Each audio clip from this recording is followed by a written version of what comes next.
जय मालकां दी। और की हाल है तुहाडा सारिਆਂ ਦਾ? सारे ठीक हो? अज 17-18 दिनों बाद तुहानूं सारिਆਂ ਨੂੰ इदां देख के बहुत दिल ਨੂੰ खुशी मिल रही है, बहुत आनंद आ रहा है।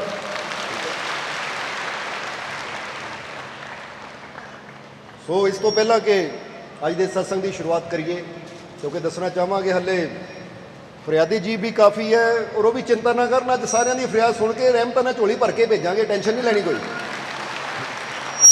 क्योंकि कई बार इंसान सोचता टाइम लंघी जाता, पता नहीं साडी बेनती सुननी भी है या नहीं। इस बेनतियां सुनने वास्ते, पूरियां करने वास्ते, झोलियां खुशियां ना भरन वास्ते असीं इत्थे बैठे। इसलिए अगर जब तक ऐसे बैठे हैं ना, तुहानूं चिंता करने की लोड़ नहीं कोई, क्योंकि मालिक का घर है जिथे बेनती सुनी भी जाती है, पूरी की भी जाती है, तो इंसान की जिंदगी नूं खुशियां, आनंद, रहमत, बरकत, बख्शिश, यानी वो हर रंग दे विच मालिक रंगदे है, वो हर खुशी इंसान की झोली पाते है, जो भी वो सोच होंदी है, जो भी वो सपना होंदा है। सो सब दियां झोलियां खुशियां भर के भेजना है। पर यह सत्संग भी जरूरी है, क्योंकि सत्संग च बैठण नाल, सत्संग के वचनां नाल ही इंसान की जिंदगी च बदलाव आता है। और असीं भी चाहते हैं कि तुहाडा जीवन, तुहाडी जिंदगी च पूरी तरह बदलाव आवे, तुसीं भी कोयले तो हीरा बन जाओ।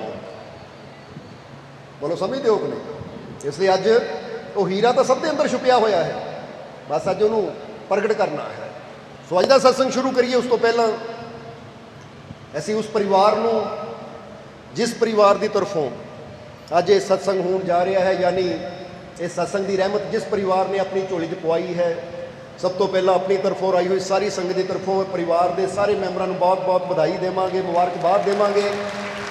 क्योंकि जदों इंसान सत्संग करवाता है तो सत्संग के नाल जुड़ियां जो मालिक दियां रहमतां, बरकतां, बख्शिशां, खुशियां होंदियां है, वो परिवार अपनी झोली च पा के ले जाता है, तो जीवन च फिर उन्होंने कमी कभी आती नहीं है, ना ही कोई रहिंदी है। और वैसे भी ये परिवार जिसकी झोली च अज की सत्संग की रहमत पई है, वो आप अपने जुबान तो दसदे है कि मालकां दे चरणों च आने तो पहला उन्होंने की जिंदगी सी, पर हुण मालकां दे नाल जुड़ के अज मालकां ने उन्होंने कखां तो लखां तक पहुँचा दिता। इसलिए शुकराने में, खुशी में ही सत्संग करवा रहे हैं। इसलिए साडी तरफों एक बार फिर इस परिवार नूं सत्संग की बहुत बहुत बधाई।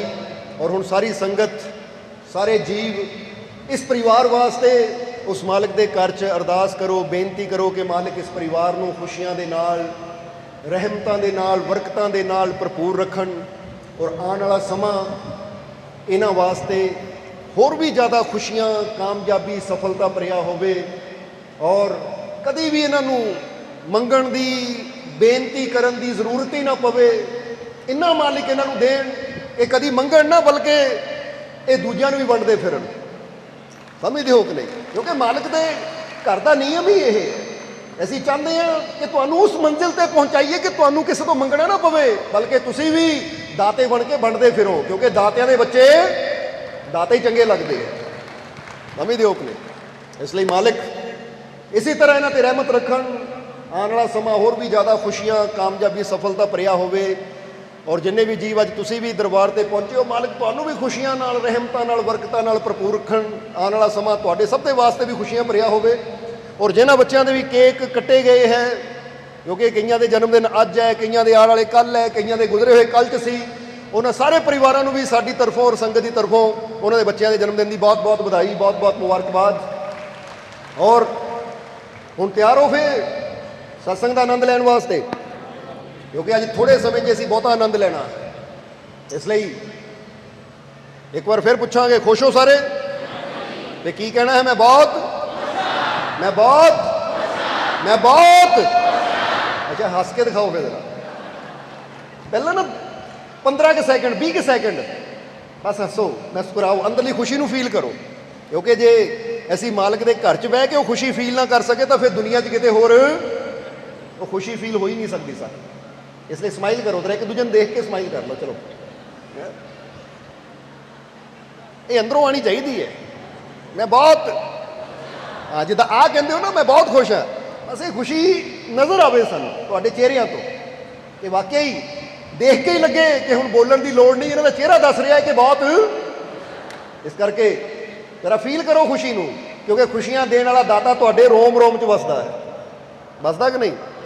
ਚਲੋ ਹੁਣ ਥੋੜ੍ਹੀ ਜਿਹੀ ਖੁਸ਼ੀ ਤੁਹਾਡੇ ਵੱਲ ਭੇਜ ਦਈਏ, ਫਿਰ ਸਤਸੰਗ ਦੀ ਸ਼ੁਰੂਆਤ ਕਰੀਏ ਹੁਣ। ਕਿਉਂਕਿ ਇੱਕ ਗੱਲ ਹਮੇਸ਼ਾ ਯਾਦ ਰੱਖੋ, ਜਿੱਦਾਂ ਹੀ ਦੱਸੀਦਾ ਨਾ, ਹਰ ਸ਼ਬਦ ਦੀ ਇੱਕ એનર્ਜੀ ਹੁੰਦੀ ਹੈ, ਹਰ ਇਨਸਾਨ ਦੀ ਇੱਕ એનર્ਜੀ ਹੁੰਦੀ ਹੈ।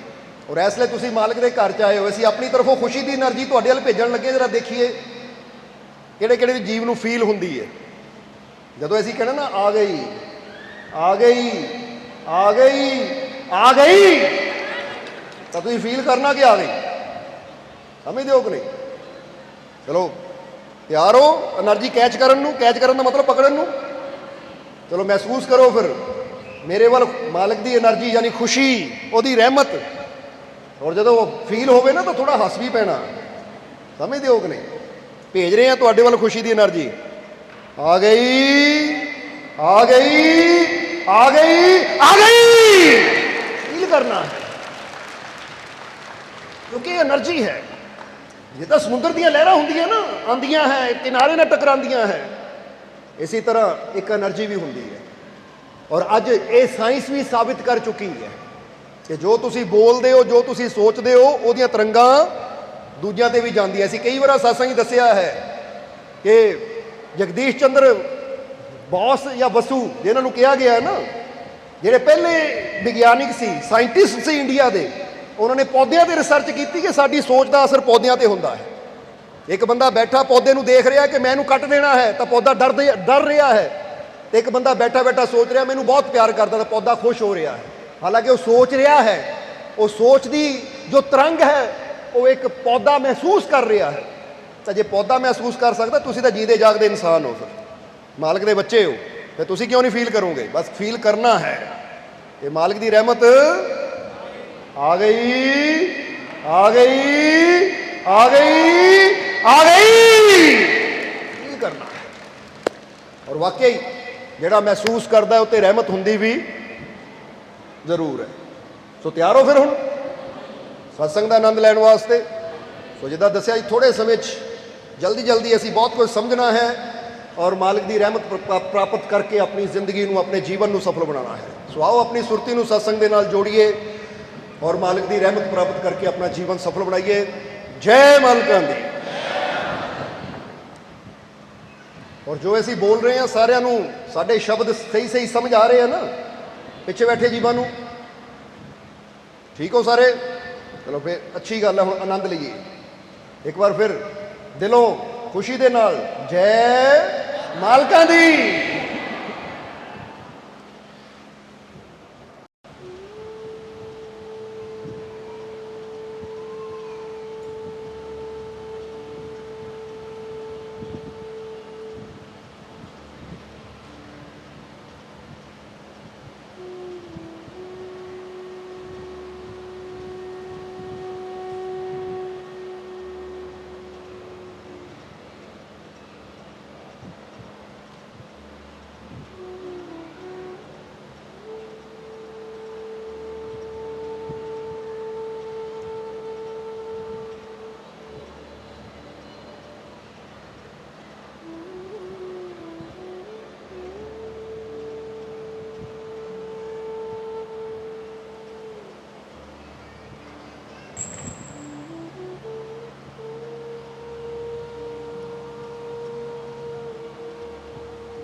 ਸ਼ੁਰੂ ਕਰਦੇ ਹਾਂ ਉਸ ਦੋ ਜਹਾਨ ਦੇ ਪਾਲਣਹਾਰ ਦਾ ਨਾਮ ਲੈ ਕੇ, ਜੋ ਸਭ ਤੇ ਬਹੁਤ ਹੀ ਰਹਿਮਤਾਂ ਔਰ ਬਖਸ਼ਿਸ਼ਾਂ ਕਰਨੇ ਵਾਲਾ ਹੈ। ਅੱਜ ਦੇ ਸਤਸੰਗ ਦੀ ਸ਼ੁਰੂਆਤ ਕਰੀਏ ਉਸ ਤੋਂ ਪਹਿਲਾਂ, ਅੱਜ ਇਹ ਪਵਿੱਤਰ 11ਵੀਂ ਰੋਜ਼ ਹੈ, ਇਸ ਲਈ ਆਈ ਹੋਈ ਸਾਰੀ ਸੰਗਤ ਨੂੰ ਸਭ ਤੋਂ ਪਹਿਲਾਂ ਇਹ ਪਵਿੱਤਰ 11ਵੀਂ ਰੋਜ਼ ਦੀਆਂ ਬਹੁਤ ਬਹੁਤ ਵਧਾਈਆਂ, ਬਹੁਤ ਬਹੁਤ ਮੁਬਾਰਕਾਂ। ਔਰ ਅਸੀਂ ਦੇਖ ਰਹੇ ਹਾਂ ਕਿ ਤੁਸੀਂ ਬੜੇ ਪ੍ਰੇਮ, ਬੜੀ ਸ਼ਰਧਾ ਦੇ ਨਾਲ, ਬੜੇ ਵਿਸ਼ਵਾਸ ਦੇ ਨਾਲ ਉਸ ਮਾਲਕ ਦੇ ਘਰ 'ਚ ਆਏ ਹੋ, ਮਾਲਕ ਦੇ ਦਰਬਾਰ 'ਚ ਆਏ ਹੋ। ਔਰ ਜਿਹੜਾ ਵੀ ਇਨਸਾਨ ਪ੍ਰੇਮ, ਵਿਸ਼ਵਾਸ, ਸ਼ਰਧਾ ਦੇ ਨਾਲ ਉਸ ਮਾਲਕ ਦੇ ਦਰ ਤੱਕ ਪਹੁੰਚ ਜਾਂਦਾ ਹੈ, ਤਾਂ ਜਿੱਦਾਂ ਅਸੀਂ ਇੱਕ ਸ਼ੇਰ ਬੋਲੀਦਾ ਹੈ ਕਿ ਰੰਗ ਦੇਤੇ ਹੈ, ਨੂਰ ਦੇਤੇ ਹੈ, रंग देते हैं, नूर देते हैं, बिन पिए ही सरूर देते हैं। सरूर का मतलब समझते हो ना, एक नशा, एक मस्ती, क्योंकि रंग भी उस मालिक के घर चों ही मिलता है। एक किहड़े रंग की गल कर रहे हैं? एक तो वो रंग होंदा है कि जो एक पेंटर रंग लैके तस्वीर के अंदर भरदा है, पर जिहड़े रंग की गल असीं कर रहे हैं वो रंग उस मालिक के घर का रंग है, वो रंग उस मालिक के प्रेम का रंग है, वो रंग उस मालिक के विश्वास का रंग है, वो रंग उस मालिक की रहमत का रंग है। और जब तक ये रंग साडे जीवन च नहीं आते उदों तक साडा जीवन अधूरा मन्निया जाता है। क्योंकि एक तस्वीर नूं तुसीं देखदे हो ना, अज तो 70-75 साल पहला चले जाओ ना पिछे नूं, 40-50 साल पहला तो ब्लैक एंड वाइट टीवी हुंदे सी कि तस्वीर तो हुंदी सी पर उहदे च रंग नहीं हुंदा सी। वो फिर बंदा पिक्चर तो देखदा सी पर उहदे च ओह गल नहीं बनदी सी। फिर हौली हौली साइंस ने तरक्की की तो कलर टीवी आ गए। पहला ब्लैक एंड वाइट कैमरे हुंदे सी, फिर कलर कैमरे आ गए। पर जदों कलर आए वो टैलीविजन या वो कैमरा कलरफुल होया तो फिर उसले देखने का मज़ा होर भी कई गुना बढ़ गया। बस इसी तरह समझ लो कि इंसान की जिंदगी, इंसान की जिंदगी भी वो ब्लैक एंड वाइट पिक्चर की तरह है। अगर इंसान भी अपने जीवन का पूरा आनंद लेना चाहता तो ये वो परमात्मा, वो प्रभु के प्रेम का, विश्वास का, यकीन का, खुशियां का रंग होना बहुत ही जरूरी है। क्योंकि जरा आप सोचो कि जिस जीवन च खुशी ना हो फिर वो जिंदगी कादी जिंदगी है? बोलो समझते हो कि नहीं? जिस जीवन च आनंद ना हो फिर वो जिंदगी कादी जिंदगी है? इसलिए जिंदगी उही जिस प्रेम होवे, विश्वास होवे, शांति होवे, आनंद होवे, सुकून होवे, खुशी होवे। और ये हर चीज़ कदों मिलती है? जदों इंसान के जीवन च उहदी रहमत का रंग चढ़ना शुरू हो जाता है। इसलिए इत्थे आया है कि रंग देते हैं, नूर देते हैं। क्योंकि रंग भी फकीरां गुरुआं रहबरां दे कोल बैठ के ही इंसान के जीवन च चढ़ता है। इसलिए याद करो बुल्ले शाह ने की कहा सी कि कोई रंग सावा, कोई रंग सूआ, कोई गुलाबी करदा, बुल्ले शाह रंग मुर्शद वाला किसे किसे नूं चढ़दा। वो कहंदे मुर्शद वाला रंग ना एक कोई विरला हुंदा है। वो विरला कौन है? जिहड़ा चल के मुर्शद तक पहुँच जाता है, जिहड़ा चल के फकीरां तक पहुँच जाता है, तो फिर ही उहदे जीवन च ये रंग चढ़ता है। क्योंकि कोई भी चीज़ नूं अगर रंगाना होवे ना, जिद्दां समझ ले कि धोबी ने कपड़े नूं धोना होवे तो कपड़े नूं धोबी तक पहुँचाना पैंदा या पहुँचना पैंदा है उसनूं। अगर एक ललारी ने भी किसी कपड़े नूं रंगना होवे तो हुण कपड़ा घर पिया है, ललारी अपनी जगह बैठा है, तो फिर कपड़े का रंग किद्दां चढ़ेगा? वो कपड़ा ललारी के हाथ तक पहुँचेगा तो फिर ही वो कपड़े दे नवा रंग आएगा। इसी तरह जदों इंसान प्रेम दे नाल, शरधा दे नाल चल के मुर्शद दे दर तक आ जाता है, फकीरां दे दर तक आ जाता है और फिर अपने आप नूं उन्हां दे हुक्म दे नाल जोड़ दिंदा है, यानी फकीरां दे वचनां दे मुताबिक चलदा है, तो फिर इंसान के जीवन च खुशियां दे रंग भी जरूर आते हैं। जिद्दां मौलाना रूमी ने एक गल बड़ी प्यारी कही है। की कहंदे मौलाना रूमी? मौलाना रूमी ने एक गल बड़ी प्यारी कही है। मौलाना रूमी कहंदे अगर तुम अपने घर से या दुकान से फकीर के दर तक नहीं जा सकते तो तुम कभी भी खुदा के घर तक नहीं जा सकते। जरा समझना, ये मौलाना रूमी का बड़ा प्यारा वचन है। वो कहते अगर तुम अपने घर या दुकान से फकीर के दर तक नहीं जा सकते तो तुम कभी भी खुदा के घर तक नहीं जा सकते। क्योंकि अगर इंसान अपने घरों चल के फकीरां दे दरवाजे तक ना जा सके कि लै भी मैं नहीं जाना, मैं किद्दां जावां? या कई बार बंदा कहंदा घर बड़ा दूर है, फकीरां दा दर बड़ा दूर है, रास्ते च मुश्किलां बड़ियां है। वो कहंदे अगर तू इन्हां मुश्किलां दा सामना करके, इन्हां हालातां दा सामना करके फकीरां दे दर तक जाण दी हिम्मत नहीं रखदा तो फिर याद रख, फिर भुल जा कि मैनूं रब मिलेगा। क्योंकि फिर रब दे घर तक तो तू कदी जा ही नहीं सकता, उसकी रहमत तक तो कभी पहुंच ही नहीं सकता। इसलिए जिहड़ा इंसान अपने घर तो फकीरां दे दर तक जाण दी हिम्मत रखता है, हौसला रखता है, फिर वही इंसान फकीरां दे दर तक जांदा जांदा एक दिन रब दे घर तक भी पहुंच जाता है। क्योंकि फकीर इंसान नूं इको ही तो करते हैं। की करते हैं कि जिस तरह ही कई बार दस ना, पत्थर चों मूर्त प्रगट उदों ही होंदी है जदों वह मूर्तिकार तक पहुंचता है या मूर्तिकार उहदे तक पहुंचता है। इसी तरह अगर ऐसी भी ਆਪਣੇ ਘਰ ਤੋਂ ਫਕੀਰ ਦੇ ਦਰ ਤੱਕ ਜਾਵਾਂਗੇ ਤਾਂ ਫਕੀਰ ਦੇ ਦਰ ਤੇ ਪਹੁੰਚ ਕੇ ਹੀ ਸਾਡੇ ਅੰਦਰ ਛੁਪਿਆ ਪ੍ਰਮਾਤਮਾ ਪ੍ਰਗਟ ਹੁੰਦਾ ਹੈ। ਯਾਨੀ ਫਕੀਰ ਸਾਡੇ ਅੰਦਰ ਬੈਠੀ ਹੋਈ ਉਹ ਸ਼ਕਤੀ ਨੂੰ ਅਸੀਂ ਕਿੱਦਾਂ ਪ੍ਰਾਪਤ ਕਰ ਸਕਦੇ ਹਾਂ, ਕਿੱਦਾਂ ਜਗਾ ਸਕਦੇ ਹਾਂ, ਇਹਦੀ ਯੁਕਤੀ ਵੀ ਸਾਨੂੰ ਫਕੀਰਾਂ ਦੇ ਕੋਲੋਂ ਹੀ ਮਿਲਦੀ ਹੈ। ਸਮਝਦੇ ਹੋ ਕਿ ਨਹੀਂ? ਇਸ ਲਈ ਇਹ ਵਚਨ ਫਕੀਰਾਂ ਦਾ, ਯਾਨੀ ਮੌਲਾਨਾ ਰੂਮੀ ਜਿਨ੍ਹਾਂ ਨੇ ਇਹ ਵਚਨ ਕਿਹਾ ਨਾ, ਇਹ ਯਾਦ ਰੱਖਣਾ। ਕਿਉਂਕਿ ਇੱਕ ਗੱਲ ਹਮੇਸ਼ਾ ਅਸੀਂ ਕਈ ਦੀ ਵਾਰ ਇੱਥੇ ਵੀ ਕਹਿਣਾ ਚਾਹਾਂਗੇ ਕਿ ਕੁਝ ਵਚਨ ਫਕੀਰਾਂ ਦੇ ਐਸੇ ਹੁੰਦੇ ਹੈ ਕਿ ਉਹਨਾਂ ਨੂੰ ਸਿਰਫ ਸੁਣੋ ਨਾ, ਬਲਕਿ ਆਪਣੇ ਦਿਲ ਤੇ ਲਿਖ ਲਓ ਕਿ ਅਗਰ ਮੈਂ ਰੱਬ ਦੀਆਂ ਰਹਿਮਤਾਂ ਨੂੰ ਪਾਣਾ ਹੈ, ਅਗਰ ਮੈਂ ਆਪਣੇ ਜੀਵਨ ਨੂੰ ਸਫਲ ਬਣਾਉਣਾ ਹੈ, ਅਗਰ ਮੈਂ ਜੀਵਨ 'ਚ ਕਾਮਯਾਬੀ ਹਾਸਿਲ ਕਰਨੀ ਹੈ, ਤਾਂ ਫਿਰ ਇੱਕ ਗੱਲ ਹਮੇਸ਼ਾ ਯਾਦ ਰੱਖੋ ਕਿ ਜਿਸ ਤਰ੍ਹਾਂ ਨਾ ਇੱਕ ਬਹੁਤ ਬੜੇ ਸਮਝ ਲਓ ਕਿ ਦਾਰਸ਼ਨਿਕ ਵੀ ਹੋਏ ਹੈ ਲਾਓ ਤਸੇ, ਉਹਨਾਂ ਨੇ ਵੀ ਆਪਣੇ ਨਾ ਬਚਨ ਦੇ ਵਿੱਚ ਇੱਕ ਗੱਲ ਬੜੀ ਪਿਆਰੀ ਕਹੀ ਹੈ। ਲਾਓ ਤਸੇ ਨੇ ਕਿਹਾ ਹੈ कि अपनी सोच को बदले बिना इंसान का विकास कभी नहीं हो सकता, और जो अपने विचार नहीं बदल सकता उसके जीवन में कभी कामयाबी भी नहीं आ सकती। और जदों ये गल कही ना लाओ त्से ने, तो फिर किसी ने पूछा महाराज इंसान के विचार कदों बदलते हैं?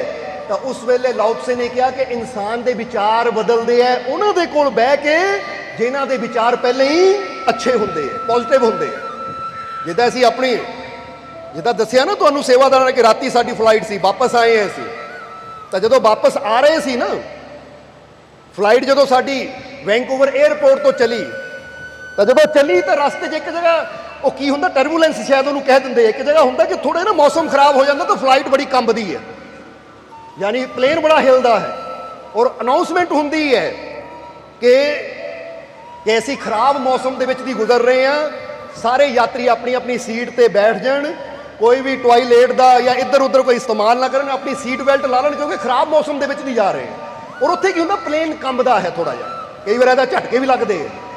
ਸੋ ਜਦੋਂ ਆ ਰਹੇ ਸੀ ਨਾ ਝਟਕੇ ਲੱਗੇ ਤੇ ਇੱਕ ਬਜ਼ੁਰਗ ਬੈਠਾ ਸੀ, ਜਦੋਂ ਬਜ਼ੁਰਗ ਬੈਠਾ ਸੀ ਤਾਂ ਉਹ ਬਜ਼ੁਰਗ ਡਰ ਗਿਆ, ਕਿਉਂਕਿ ਜਦੋਂ ਝਟਕੇ ਲੱਗੇ, ਕਿਉਂਕਿ ਬਜ਼ੁਰਗਾਂ ਦਾ ਦਿਲ ਪਹਿਲੇ ਹੀ ਥੋੜਾ ਕਮਜ਼ੋਰ ਹੁੰਦਾ ਹੈ। और एक उन्हें दसिया कि मैनू हार्ट अटैक भी हो चुका सी पहला, और जिन्हों पहले ही अटैक हो चुका हो माड़ी माड़ी गल तो उन्होंने डर लगता है, फिक्र लगती कि दोबारा मैनू अटैक ना हो जाए। हुण जदों प्लेन कंबिया तो वह डरिया, घबराया, जदों घबराया जदों इदा झटका लगा कहना हाय मर गया। क्या बजुर्गो की गल हुई? कहना देखो कितना झटके लग रहे हैं, कितना झटके लग रहे हैं, आ नाल दे लोग भी डर रहे हैं, क्योंकि ਜਿਹੜੇ ਨਾਲ ਬੈਠੇ ਸੀ ਉਹ ਵੀ ਡਰ ਰਹੇ ਸੀ। ਤੇ ਅਸੀਂ ਕੋਈ ਗੱਲ ਕਹੀ, ਉਹੀ ਕਹਿੰਦਾ ਨਾਲ ਦੇ ਲੋਕਾਂ ਨੂੰ ਛੱਡੋ, ਉਹ ਸਾਹਮਣੇ ਦੇਖੋ, ਉਹ ਜਿਹੜੇ 에ਅਰ ਹੋਸਟਸ ਹੈ ਨਾ, ਜਿੰਨੇ ਵੀ ਉੱਥੇ ਲੜਕੇ ਵੀ ਸੀ, ਔਰਤਾਂ ਵੀ ਸੀ, ਆਦਮੀ ਵੀ ਸੀ, ਉਹ ਸਾਰੇ ਆਪਣੀ ਸੀਟ ਤੇ ਬੈਠੇ ਇੱਕ ਦੂਜੇ ਨਾਲ ਗੱਲ ਕਰ ਰਹੇ, ਮੁਸਕਰਾ ਰਹੇ ਹੈ।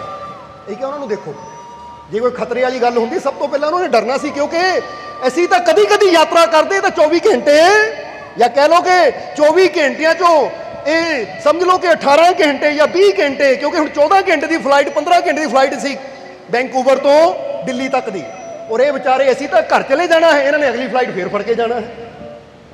ਇਹ ਕਿ ਜਰਾ ਦੇਖੋ ਇਹਨਾਂ ਨੂੰ, ਅਗਰ ਇਹ 'ਚ ਕੋਈ ਖਤਰਾ ਹੁੰਦਾ ਤਾਂ ਫਿਰ ਇਹਨਾਂ ਚਿਹਰੇ ਤੇ ਮੁਸਕਰਾਹਟ ਨਹੀਂ ਹੋਣੀ ਸੀ, ਸਮਾਈਲ ਨਹੀਂ ਹੋਣੀ ਸੀ, ਇਹਨਾਂ ਨੇ ਵੀ ਡਰੇ ਹੋਏ ਹੋਣਾ ਸੀ ਕਿ ਲੈ ਵੀ ਹੁਣ ਮਰ ਗਏ। ਇਹ ਕਿ ਉਹ ਹੱਸ ਰਹੇ ਹੈ, ਇਹਦਾ ਮਤਲਬ ਹੱਸ ਕਿਉਂ ਰਹੇ ਹੈ ਕਿ ਕੋਈ ਖਤਰੇ ਦੀ ਗੱਲ ਨਹੀਂ ਹੈ, ਕਿ ਐਦਾਂ ਦੇ ਝਟਕੇ ਤਾਂ ਰੋਜ਼ ਲੱਗਦੇ ਹੀ ਹੈ। ਜਦੋਂ ਇੰਨੀ ਗੱਲ ਅਸੀਂ ਕਹੀ, ਬਜ਼ੁਰਗ ਕਹਿੰਦੇ ਹਾਂ ਗੱਲ ਤਾਂ ਠੀਕ ਹੈ, ਫਿਰ ਬਜ਼ੁਰਗ ਨੇ ਵੀ ਹੱਸਣਾ ਸ਼ੁਰੂ ਕਰ ਦਿੱਤਾ। ਹੁਣ ਜਦੋਂ ਬਜ਼ੁਰਗ ਨੇ ਵੀ ਹੱਸਣਾ ਸ਼ੁਰੂ ਕੀਤਾ ਤਾਂ ਜ਼ਰਾ ਹੁਣ ਇਹ ਤੋਂ ਸਿੱਖਿਆ ਕੀ ਮਿਲਦੀ ਹੈ?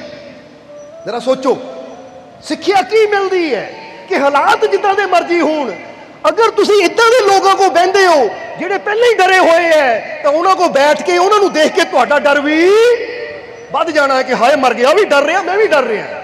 ਕਈ ਵਾਰ ਤੁਸੀਂ ਦੇਖਣਾ ਕਿ ਬੱਚਾ ਖੇਡ ਰਿਹਾ ਹੋਵੇ ਨਾ, ਮਾਤਾ ਪਿਤਾ ਉੱਦਾਂ ਹੀ ਚੀਕਾਂ ਮਾਰਨੀਆਂ ਸ਼ੁਰੂ ਕਰ ਦੇਣ ਤਾਂ ਬੱਚਾ ਵੀ ਰੋਣ ਲੱਗ ਜਾਂਦਾ, ਪਤਾ ਨਹੀਂ ਕੀ ਹੋ ਗਿਆ। ਪਰ ਜਿੱਦਾਂ ਹੀ ਬਜ਼ੁਰਗ ਦੀ ਨਜ਼ਰ ਉਹਨਾਂ ਤੇ ਗਈ, ਅਸੀਂ ਦੱਸਿਆ ਉੱਧਰ ਦੇਖੋ, ਉਹ ਹੱਸ ਰਹੇ ਹੈ, ਗੱਲਾਂ ਕਰ ਰਹੇ ਹੈ। ਬਜ਼ੁਰਗ ਕਹਿੰਦਾ ਗੱਲ ਤਾਂ ਠੀਕ ਹੈ, ਜੇ ਉਹ ਹੱਸ ਸਕਦੇ ਹੈ ਕੋਈ ਪ੍ਰੋਬਲਮ ਇਹਦਾ ਮਤਲਬ ਹੈ ਨਹੀਂ, ਇਹਦਾ ਮਤਲਬ ਕੋਈ ਡਰਨ ਦੀ ਗੱਲ ਹੈ ਨਹੀਂ, ਤਾਂ ਬਜ਼ੁਰਗ ਵੀ ਨਾਰਮਲ ਹੋ ਗਿਆ।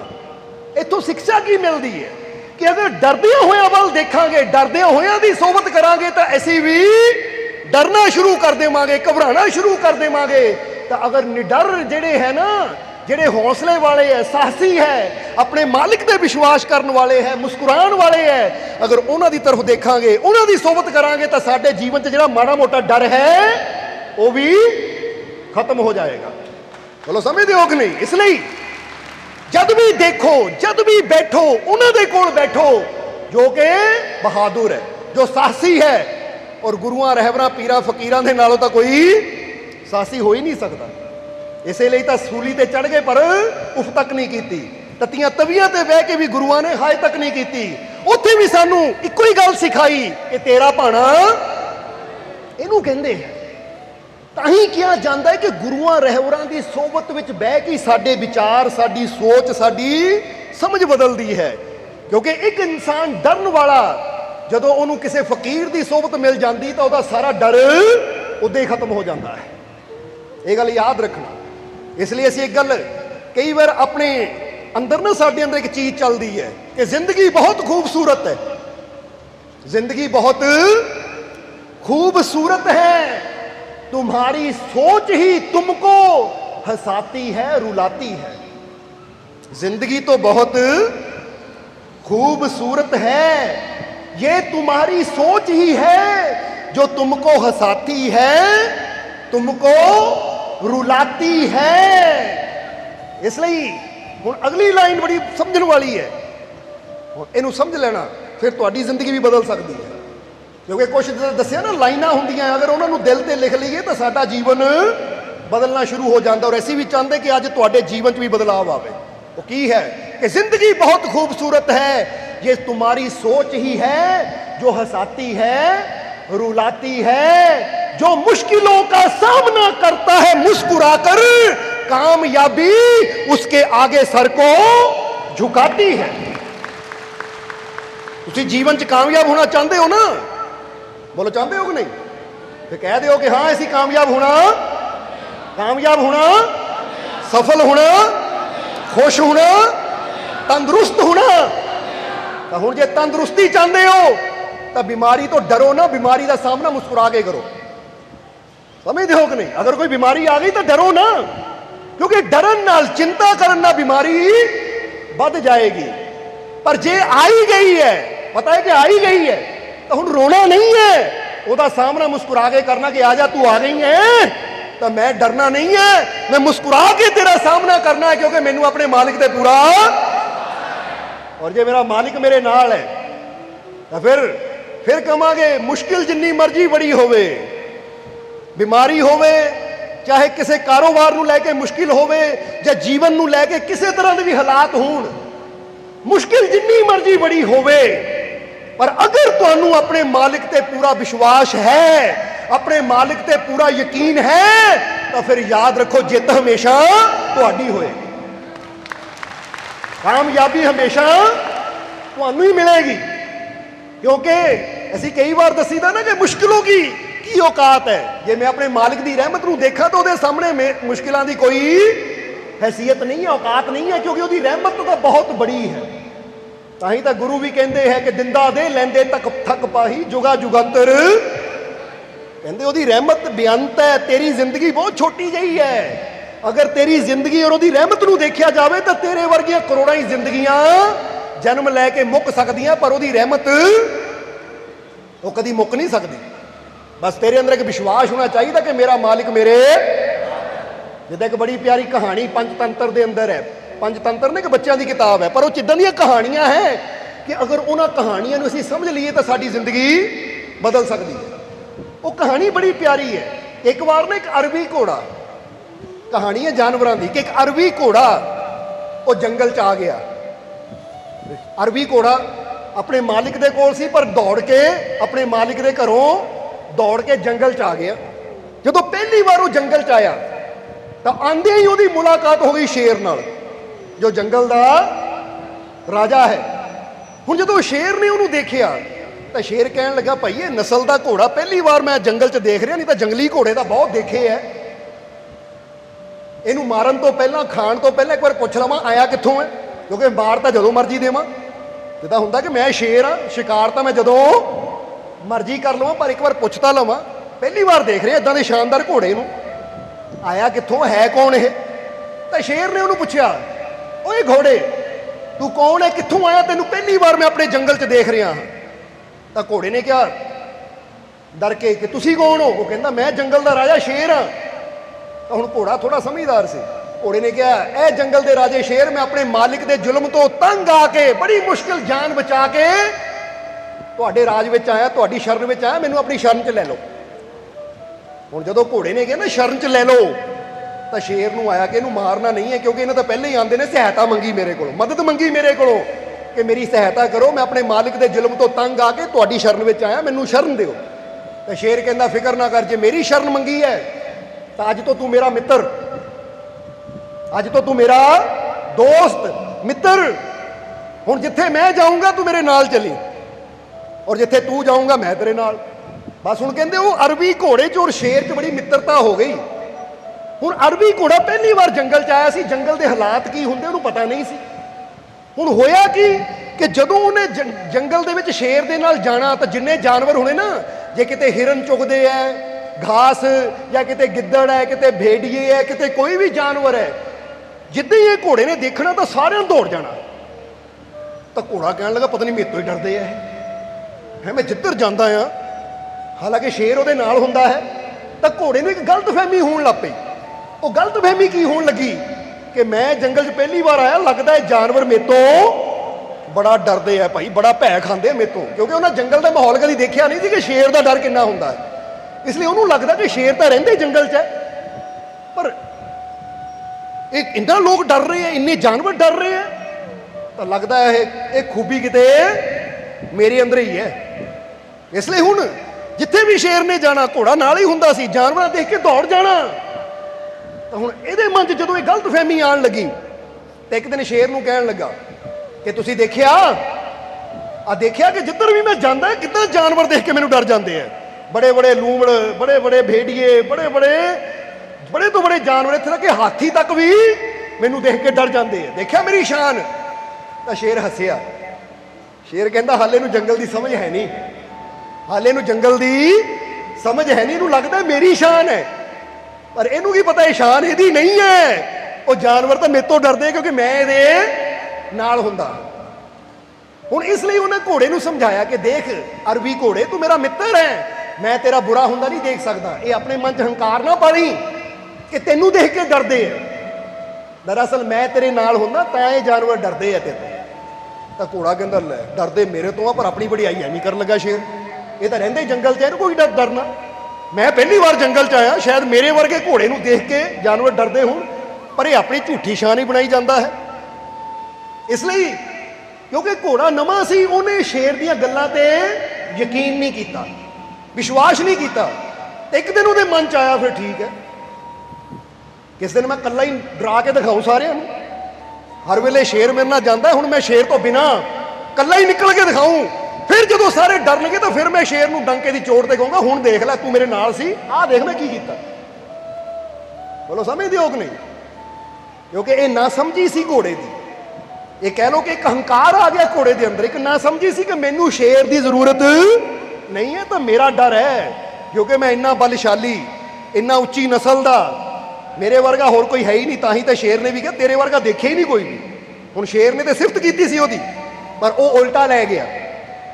ਸਮਝਦੇ ਹੋ ਕਿ ਨਹੀਂ? ਇਸ ਲਈ ਕਿਹਾ ਜਾਂਦਾ ਕਿ ਅਗਰ ਕੋਈ ਸਾਡੀ ਤਾਰੀਫ ਕਰੇ ਨਾ, ਹੰਕਾਰ ਨਾ ਕਰੋ, ਬਲਕਿ ਸ਼ੁਕਰ ਕਰੋ ਮੇਰੇ ਮਾਲਿਕ ਦਾ ਕਿ ਮਾਲਿਕ ਸ਼ੁਕਰ ਹੈ ਮੈਨੂੰ ਐਸਾ ਬਣਾਉਣ ਲਈ ਕਿ ਅੱਜ ਲੋਕ ਮੇਰੀ ਸਿਫਤ ਕਰ ਰਹੇ ਆ। ਮੇਰੀ ਵਡਿਆਈ ਨਹੀਂ ਹੈ, ਵਡਿਆਈ ਤਾਂ ਉਹ ਮੇਰੇ ਰੱਬ ਦੀ ਹੈ ਜਿਸ ਨੇ ਮੈਨੂੰ ਐਸਾ ਬਣਾਇਆ। ਤਾਂ ਜੇ ਬੰਦਾ ਕਹੇ ਲੈ ਇਹ ਮੇਰੀ ਵਡਿਆਈ ਹੈ, ਤਾਂ ਯਾਦ ਰੱਖੋ ਜਿੱਥੇ ਹੰਕਾਰ ਆ ਜਾਂਦਾ ਉੱਥੇ ਫਿਰ ਤੁਸੀਂ ਜਾਣਦੇ ਹੋ ਕਿ ਹੰਕਾਰੀ ਇਨਸਾਨ ਦਾ ਫਿਰ ਹੁੰਦਾ ਕੀ ਹੈ। ਸੋ ਕਹਿੰਦੇ ਜਦੋਂ ਘੋੜੇ ਦੇ ਅੰਦਰ ਇਹ ਗਲਤਫਹਿਮੀ ਆ ਗਈ ਤਾਂ ਸ਼ੇਰ ਨੇ ਸਮਝਾਇਆ ਵੀ ਕੱਲਾ ਨਾ ਜਾਈ, ਕਿਤੇ ਕੱਲਾ ਨਾ ਜਾਈ, ਨਹੀਂ ਤਾਂ ਤੇਰੇ ਵਾਸਤੇ ਮੁਸ਼ਕਿਲ ਹੋ ਜਾਏਗੀ। ਪਰ ਘੋੜੇ ਨੂੰ ਕਿੱਥੇ ਸਮਝ ਸੀ। ਘੋੜੇ ਨੇ ਕਿਹਾ ਕੱਲਾ ਹੀ ਜਾ ਕੇ ਨਾ ਡਰਾ ਕੇ ਦਿਖਾਓ ਸਾਰਿਆਂ ਨੂੰ। ਹੁਣ ਸ਼ੇਰ ਜਦੋਂ ਆਪਣੀ ਗੁਫਾ ਦੇ ਅੰਦਰ ਗਿਆ, ਘੋੜੇ ਨੂੰ ਕਿਹਾ ਆ ਜਾ ਤੂੰ ਵੀ ਆ ਜਾ।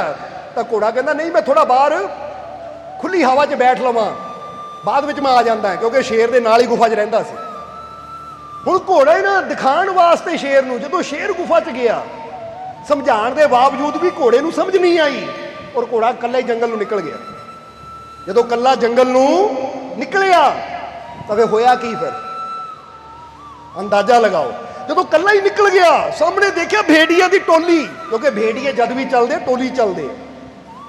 ਹੁਣ ਜਦੋਂ ਭੇੜੀਆਂ ਦੀ ਟੋਲੀ ਨੂੰ ਸਾਹਮਣੇ ਦੇਖਿਆ ਤਾਂ ਘੋੜਾ ਬੜੀ ਸ਼ਾਨ ਨਾਲ, ਇਹ ਤਾਂ ਉਦੋਂ ਹੀ ਡਰਦੇ ਸੀ ਮੇਰੇ ਤੋਂ, ਇਹ ਤਾਂ ਮੈਨੂੰ ਦੇਖ ਕੇ ਦੌੜ ਜਾਂਦੇ ਸੀ, ਜਰਾ ਇਹਨਾਂ ਨੂੰ ਲਲਕਾਰਾਂ ਮੈਂ।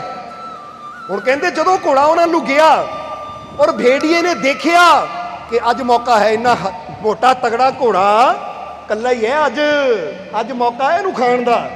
ਕਈ ਵਾਰ ਇਹਨੂੰ ਦੇਖ ਕੇ ਮੂੰਹ 'ਚ ਪਾਣੀ ਆਉਂਦਾ ਸੀ ਕਿ ਦਬੋਚ ਲਈਏ, ਖਾ ਲਈਏ ਤੇ ਨਰਮ ਨਰਮ ਮਾਸ ਨੂੰ, ਪਰ ਸ਼ੇਰ ਦੇ ਕਰਕੇ ਹਿੰਮਤ ਨਹੀਂ ਪੈਂਦੀ ਸੀ ਇਹਦੇ ਵੱਲ ਪੈਰ ਵਧਾਉਣ ਦੀ। ਪਰ ਅੱਜ ਕੱਲਾ ਹੈ। ਹੁਣ ਇੱਧਰ ਘੋੜੇ ਨੇ ਸੋਚਿਆ ਕਿ ਮੈਂ ਬੜੀ ਸ਼ਾਨ ਨਾਲ ਆ, ਮੈਂ ਤਾਂ ਸਾਰਿਆਂ ਨੂੰ ਡਰਾਉਣ ਵਾਲਾ, ਜਰਾ ਇਹਨਾਂ ਨੂੰ ਵੀ ਡਰਾਵਾਂ। ਘੋੜੇ ਨੇ ਕਹਿੰਦੇ ਜਿੱਦਾਂ ਹੀ ਹਿਣਹਿਣਾ ਕੇ ਉਹਨਾਂ ਨੂੰ ਦੇਖਿਆ ਨਾ, ਉਹ ਭੇੜੀਆਂ ਦੀ ਟੋਲੀ ਆਈ ਔਰ ਆ ਕੇ ਇਕੱਠਿਆਂ ਨੇ ਘੋੜੇ ਤੇ ਹਮਲਾ ਕੀਤਾ ਔਰ ਥੋੜੀ ਦੇਰ 'ਚ ਘੋੜੇ ਨੂੰ ਖਤਮ ਕਰ ਦਿੱਤਾ। ਹੁਣ ਜਦੋਂ ਘੋੜਾ ਖਤਮ ਹੋ ਗਿਆ, ਇੱਧਰ ਸ਼ੇਰ ਨੇ ਦੇਖਿਆ ਕਿ ਘੋੜਾ ਕਿੱਥੇ ਚਲਾ ਗਿਆ। ਕਹਿੰਦਾ ਸੀ ਮੈਂ ਬਾਹਰ ਥੋੜੀ ਦੇਰ ਹਵਾ 'ਚ ਬਹਿ ਲਵਾਂ, ਆਇਆ ਹੀ ਨਹੀਂ। ਜਦੋਂ ਸ਼ੇਰ ਨਿਕਲਿਆ ਬਾਹਰ, ਦੇਖਿਆ ਘੋੜਾ ਕਿਤੇ ਨਜ਼ਰ ਨਾ ਆਵੇ, ਤਾਂ ਸ਼ੇਰ ਉਹਦੀ ਤਲਾਸ਼ 'ਚ ਜਦੋਂ ਗਿਆ ਤਾਂ ਕੀ ਦੇਖਿਆ, ਇੱਕ ਜਗ੍ਹਾ ਭੇੜੀਆਂ ਦੀ ਟੋਲੀ ਇਕੱਠੀ ਹੋ ਕੇ ਕੁਝ ਖਾ ਰਹੀ ਹੈ। ਤਾਂ ਸ਼ੇਰ ਨੂੰ ਫਿਕਰ ਹੋਈ, ਸ਼ੇਰ ਜਦੋਂ ਗਿਆ ਭੇੜੀਏ ਦੌੜ ਗਏ, ਪਰ ਉੱਥੇ ਘੋੜੇ ਦੀ ਲਾਸ਼ ਨੂੰ ਦੇਖ ਕੇ ਫਿਰ ਸ਼ੇਰ ਕਹਿਣ ਲੱਗਾ, ਓਹੋ ਐ ਨਾ ਸਮਝੇ ਕੀ ਕੀਤਾ, ਇਹ ਕੀ ਕੀਤਾ ਤੂੰ, ਮੇਰਾ ਸਾਥ ਛੱਡ ਕੇ ਅੱਜ ਆ ਕੀ ਬਣ ਗਿਆ ਤੂੰ? ਕਾਸ਼ ਤੂੰ ਮੇਰੀ ਗੱਲ ਮੰਨਦਾ, ਮੇਰੇ ਨਾਲ ਰਹਿੰਦਾ, ਤਾਂ ਜੰਗਲ ਦੇ ਕਿਸੇ ਜਾਨਵਰ ਦੀ ਹਿੰਮਤ ਨਾ ਹੁੰਦੀ ਕਿ ਤੇਰੇ ਹੱਥ ਚੱਕ ਕੇ ਵੀ ਦੇਖ ਲੈਂਦਾ। ਪਰ ਤੂੰ ਮੇਰੀ ਗੱਲ ਮੰਨੀ ਨਹੀਂ, ਮੇਰੀ ਗੱਲ ਨੂੰ ਤੋੜ ਕੇ ਮੇਰੇ ਸਾਥ ਨੂੰ ਛੱਡ ਕੇ ਆਪਣੇ ਹੰਕਾਰ ਦੀ ਸੁਣ ਲਈ, ਆਪਣੇ ਮਨ ਦੀ ਸੁਣ ਲਈ ਕਿ ਮੈਂ ਹੀ ਹਾਂ ਬਲਵਾਨ, ਮੈਂ ਹੀ ਡਰਾ ਸਕਦਾ ਹੈ ਸਾਰਿਆਂ ਨੂੰ, ਮੇਰੇ ਤੋਂ ਹੀ ਸਾਰੇ ਡਰਦੇ ਐ। ਅੱਜ ਦੇਖ ਲੈ ਤੇਰੇ ਹੰਕਾਰ ਨੇ ਤੇਰੇ ਹੀ ਕੀ ਦੁਰਦਸ਼ਾ ਕਰ ਦਿੱਤੀ। ਹੁਣ ਇਸ ਕਹਾਣੀ ਤੋਂ ਕੋਈ ਸਮਝ ਆਈ ਕਿ ਨਹੀਂ? ਅੱਜ ਇਨਸਾਨ ਵੀ ਕਈ ਵਾਰ ਨਾ ਘੋੜੇ ਦੀ ਤਰ੍ਹਾਂ, ਉਹ ਅਰਬੀ ਘੋੜੇ ਦੀ ਤਰ੍ਹਾਂ, ਲੈ ਮੈਂ ਡਰਾ ਦੂੰ ਸਾਰਿਆਂ ਨੂੰ, ਮੈਂ ਜਿੱਤ ਲੂੰ ਦੁਨੀਆ ਨੂੰ, ਮੈਂ ਇਹ ਕਰ ਲੂੰ, ਮੈਂ ਉਹ ਕਰ ਲੂੰ। ਪਰ ਇਹ ਯਾਦ ਰੱਖੋ, ਇਹ ਸੰਸਾਰ ਜੇ ਇੱਕ ਜੰਗਲ ਹੈ, ਹੁਣ ਉਦਾਹਰਨ ਦੇਣ ਲੱਗੇ, ਨਹੀਂ ਤਾਂ ਸੰਸਾਰ ਜੰਗਲ ਨਹੀਂ ਹੈ। ਸੰਸਾਰ ਤਾਂ ਬਹੁਤ ਸੁੰਦਰ ਹੈ, ਪਰ ਕਹਾਣੀ ਦੇ ਨਾਲ ਜੋੜ ਰਹੇ ਹਾਂ ਅਸੀਂ। ਇਸ ਲਈ ਸਮਝਦਾਰ ਇਨਸਾਨ ਨੇ ਸਮਝਣਾ ਹੈ ਕਿ ਜੇ ਸੰਸਾਰ ਇੱਕ ਜੰਗਲ ਹੈ ਤੇ ਇਹਦਾ ਰਾਜਾ ਹੈ ਉਹ ਪਰਮਾਤਮਾ, ਜਿਹਨੂੰ ਆਪਾਂ ਕਹਿ ਸਕਦੇ ਸ਼ੇਰ, ਜੋ ਕਿ ਜੰਗਲ ਦਾ ਰਾਜਾ ਪਰਮਾਤਮਾ ਹੈ। ਤਾਂ ਜੇ ਇਨਸਾਨ ਇੱਕ ਘੋੜੇ ਦੀ ਤਰ੍ਹਾਂ ਹੈ ਤਾਂ ਇਨਸਾਨ ਦੀ ਭਲਾਈ ਇਹਦੇ ਵਿੱਚ ਹੀ ਹੈ, ਇਨਸਾਨ ਦਾ ਬਚਾਅ ਇਹਦੇ ਵਿੱਚ ਹੀ ਹੈ ਕਿ ਉਹ ਆਪਣੇ ਰਾਜੇ ਦੇ ਨਾਲ ਜੁੜ ਕੇ ਰਵੇ, ਉਹਦੀ ਆਗਿਆ ਦੇ ਅੰਦਰ ਚਲੇ।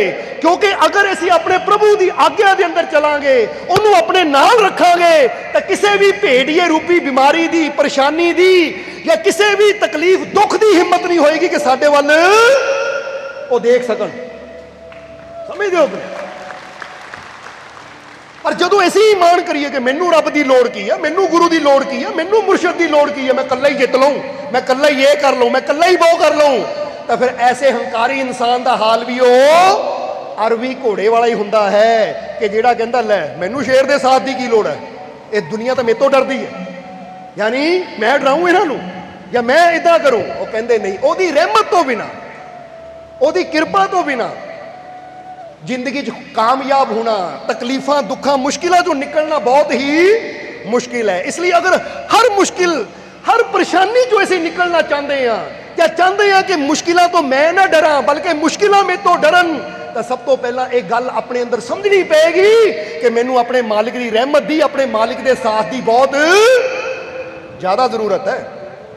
ਕਿਉਂਕਿ ਉਹ ਮੇਰੇ ਨਾਲ ਹੋਏਗਾ ਤਾਂ ਮੈਂ ਜਿੱਧਰ ਜਾਊਂਗਾ, ਜਿੱਦਾਂ ਦੱਸਿਆ, ਮੁਸ਼ਕਿਲਾਂ, ਪਰੇਸ਼ਾਨੀਆਂ, ਇਹ ਡਰ, ਇਹ ਚਿੰਤਾਵਾਂ ਆਪੇ ਹੀ ਦੂਰ ਹੁੰਦੀਆਂ ਚਲੀਆਂ ਜਾਣਗੀਆਂ। ਤਾਂ ਜੇ ਅਸੀਂ ਆਪਣੇ ਮਾਲਿਕ ਦਾ ਸਾਥ ਛੱਡ ਕੇ ਬਹਿ ਜਾਈਏ, ਆਪਣੇ ਮਾਲਿਕ ਦਾ ਹੁਕਮ ਮੰਨਣ ਦੀ ਬਜਾਏ ਆਪਣੇ ਮਨ ਦੇ ਮਗਰ ਲੱਗ ਜਾਈਏ ਜਾਂ ਦੁਨੀਆ ਦੇ ਮਗਰ ਲੱਗ ਜਾਈਏ, ਤਾਂ ਫਿਰ ਕਵਾਂਗੇ, ਫਿਰ ਇਨਸਾਨ ਦੀ ਦੁਰਦਸ਼ਾ ਉਹੀ ਹੁੰਦੀ ਹੈ ਕਿ ਜਿੱਦਾਂ ਘੋੜੇ ਨੇ ਸੋਚਿਆ ਕਿ ਮੈਨੂੰ ਸ਼ੇਰ ਦੇ ਸਾਥ ਦੀ ਕੀ ਲੋੜ, ਉਹਨੇ ਸ਼ੇਰ ਦੀ ਗੱਲ ਨਹੀਂ ਮੰਨੀ ਔਰ ਭੇੜੀਏ ਦੇ ਸਾਹਮਣੇ ਚਲਾ ਗਿਆ, ਤਾਂ ਭੇੜੀਏ ਨੇ ਫਿਰ ਉਹਨੂੰ ਖਾ ਲਿਆ।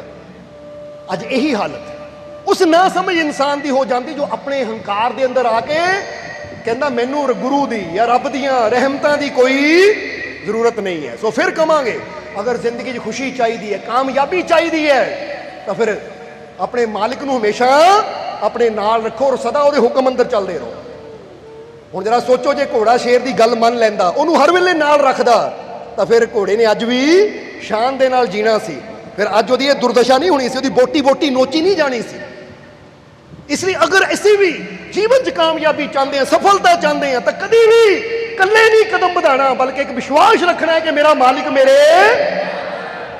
और ये विश्वास अगर तुहाडे अंदर है, ये यकीन अगर तुहाडे अंदर है, तो फिर तुसी किते भी होंगे वो वाकई तुहाडे नाल होएगा, तुहाडी सहायता भी करेगा और तुहानू हर मुश्किल चों निकलदा रास्ता भी वो दिखाएगा। जिद्दां हज़रत अली ने दो गल्लां बड़ियां प्यारियां कहीआं, वैसे तो उन्हां दी हर गल ही प्यारी है, पर इत्थे दो लाइनां उन्होंने कहीआं है।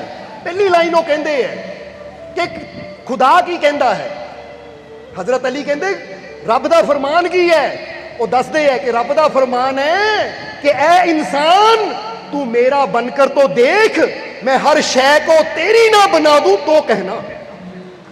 जरा गौर कर, ये हजरत अली दे वचन है कि रब दा फरमान है कि तू मेरा बनकर तो देख, कि मेरा एक बार होके तो देख, मेरे ते विश्वास करके तो देख, मेरे ते भरोसा करके तो देख, मेरे ते यकीन करके तो देख, मैनू एक बार हर कदम ते अपने नाल समझ के तो देख।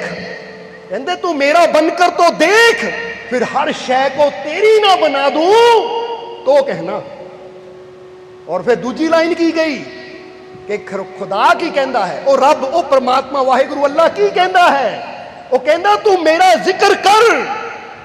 खुदा कहता है तू मेरा जिक्र कर, मैं तेरी फिक्र करूंगा।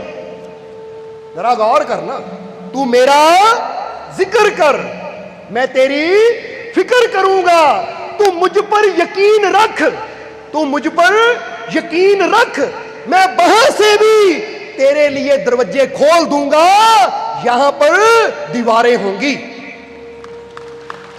बड़ी प्यारी गल है समझने वाली, क्योंकि एक होंगी ना दीवार, बंदा कहता दीवार ही दीवार है, कोई रास्ता मैनू नजर आंदा ही नहीं है, पता नहीं किधर निकला किधर जावा, कोई रास्ता ही नहीं सोचता। क्योंकि कई बार साडे जीवन च इदां दे हालात हो जाते हैं कि बंदे नू किधर जावा की करा कोई समझ आंदी नहीं है। फिर बंदा निराश हो के, फिर बंदा उदास हो के की कहता है की करा कोई समझ ही नहीं आती, नहीं मिलता, ये मुश्किल चों निकलता कोई रास्ता ही नहीं मिलता, मुश्किल बड़ी भारी। जो इदां दे हालात हो जाते हैं ना, कोई रास्ता नजर ना आवे कि चारों पासे बंद दीवारें ही नजर आन, तो उसलिए हजरत अली कहते खुदा ने कहा है तू मेरा जिक्र कर, मैं तेरी फिक्र करूंगा। तू मुझ पर यकीन कर, फिर मैं वहां से भी तेरे लिए दरवाजे खोल दूंगा, यहां पर दीवारें होंगी।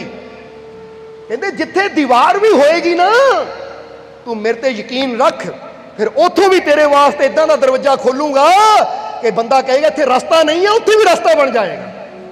हुण जदों मूसा दी गल असीं दसी सी ना कि हजरत मूसा जदों अपने प्यारियां नूं लैके निकले, क्योंकि मूसा दे मगर फिरौन पिया सी जो कि बादशाह सी समय दा और बड़ा जालिम सी। हुक्म जारी कीता सी फिरौन ने कि मूसा नूं और मूसा दे मनण वाले जिन्ने भी है सारिआं नूं फड़ के कतल कर दिओ। जदों हुक्म जारी होया तो रब दा फरमान होया मूसा अपने सारे प्यारिआं नूं लैके निकल इत्थों। और जदों मूसा अपने प्यारिआं दे नाल निकले, हुक्म होया चलो, तो कहते फिरौन नूं पता लगा कि मूसा अपने प्यारे नाल चले गए हैं, तो उन्हें अपनी सेना तैयार की तो उन्होंने पकड़न वास्ते मगर मगर के जिथे मिल गए कतल कर दिओ। सैनिकां नूं हुक्म कर दिता। हुण चलदे चलदे मूसा जदों दरिया दे कोल आ गए, ये घटना तुसीं समझना जरा कि जदों दरिया दे कोल आ गए तो जिहड़े मूसा नूं मनण वाले सी वो डर गए। कहते हजरत अगे तो दरिया है, कोई रास्ता ही है नहीं। और जद नूं कहते पिछे धूल उठती नजर आई और धूल तो पता लग गया कि काफिला सेना का आ रहा है, तो जेडे मूसा के प्यारे सी ना डर गए, घबरा गए। कहते हुण अगे दरिया कोई रास्ता नहीं है, थोड़ी देर च फिरौन की सेना ने इत्थे पहुंच जाना, इसी तो मर गए। हुण सारे डरे हुए सी, पर उसले हजरत मूसा के चेहरे ते कोई डर नहीं सी, कोई खौफ नहीं सी, उन्होंने चेहरे ते एक मुस्कुराहट सी। ताही तो इत्थे कहा ना तुहानू कि जिंदगी बहुत खूबसूरत है, हमारी सोच ही हमको हंसाती है, रुलाती है। जो मुश्किलें देखकर भी, जो मुश्किलों को देखकर मुस्कुराता है, जो मुश्किलों को देखकर मुस्कुराता है, कामयाबी उसके आगे सर को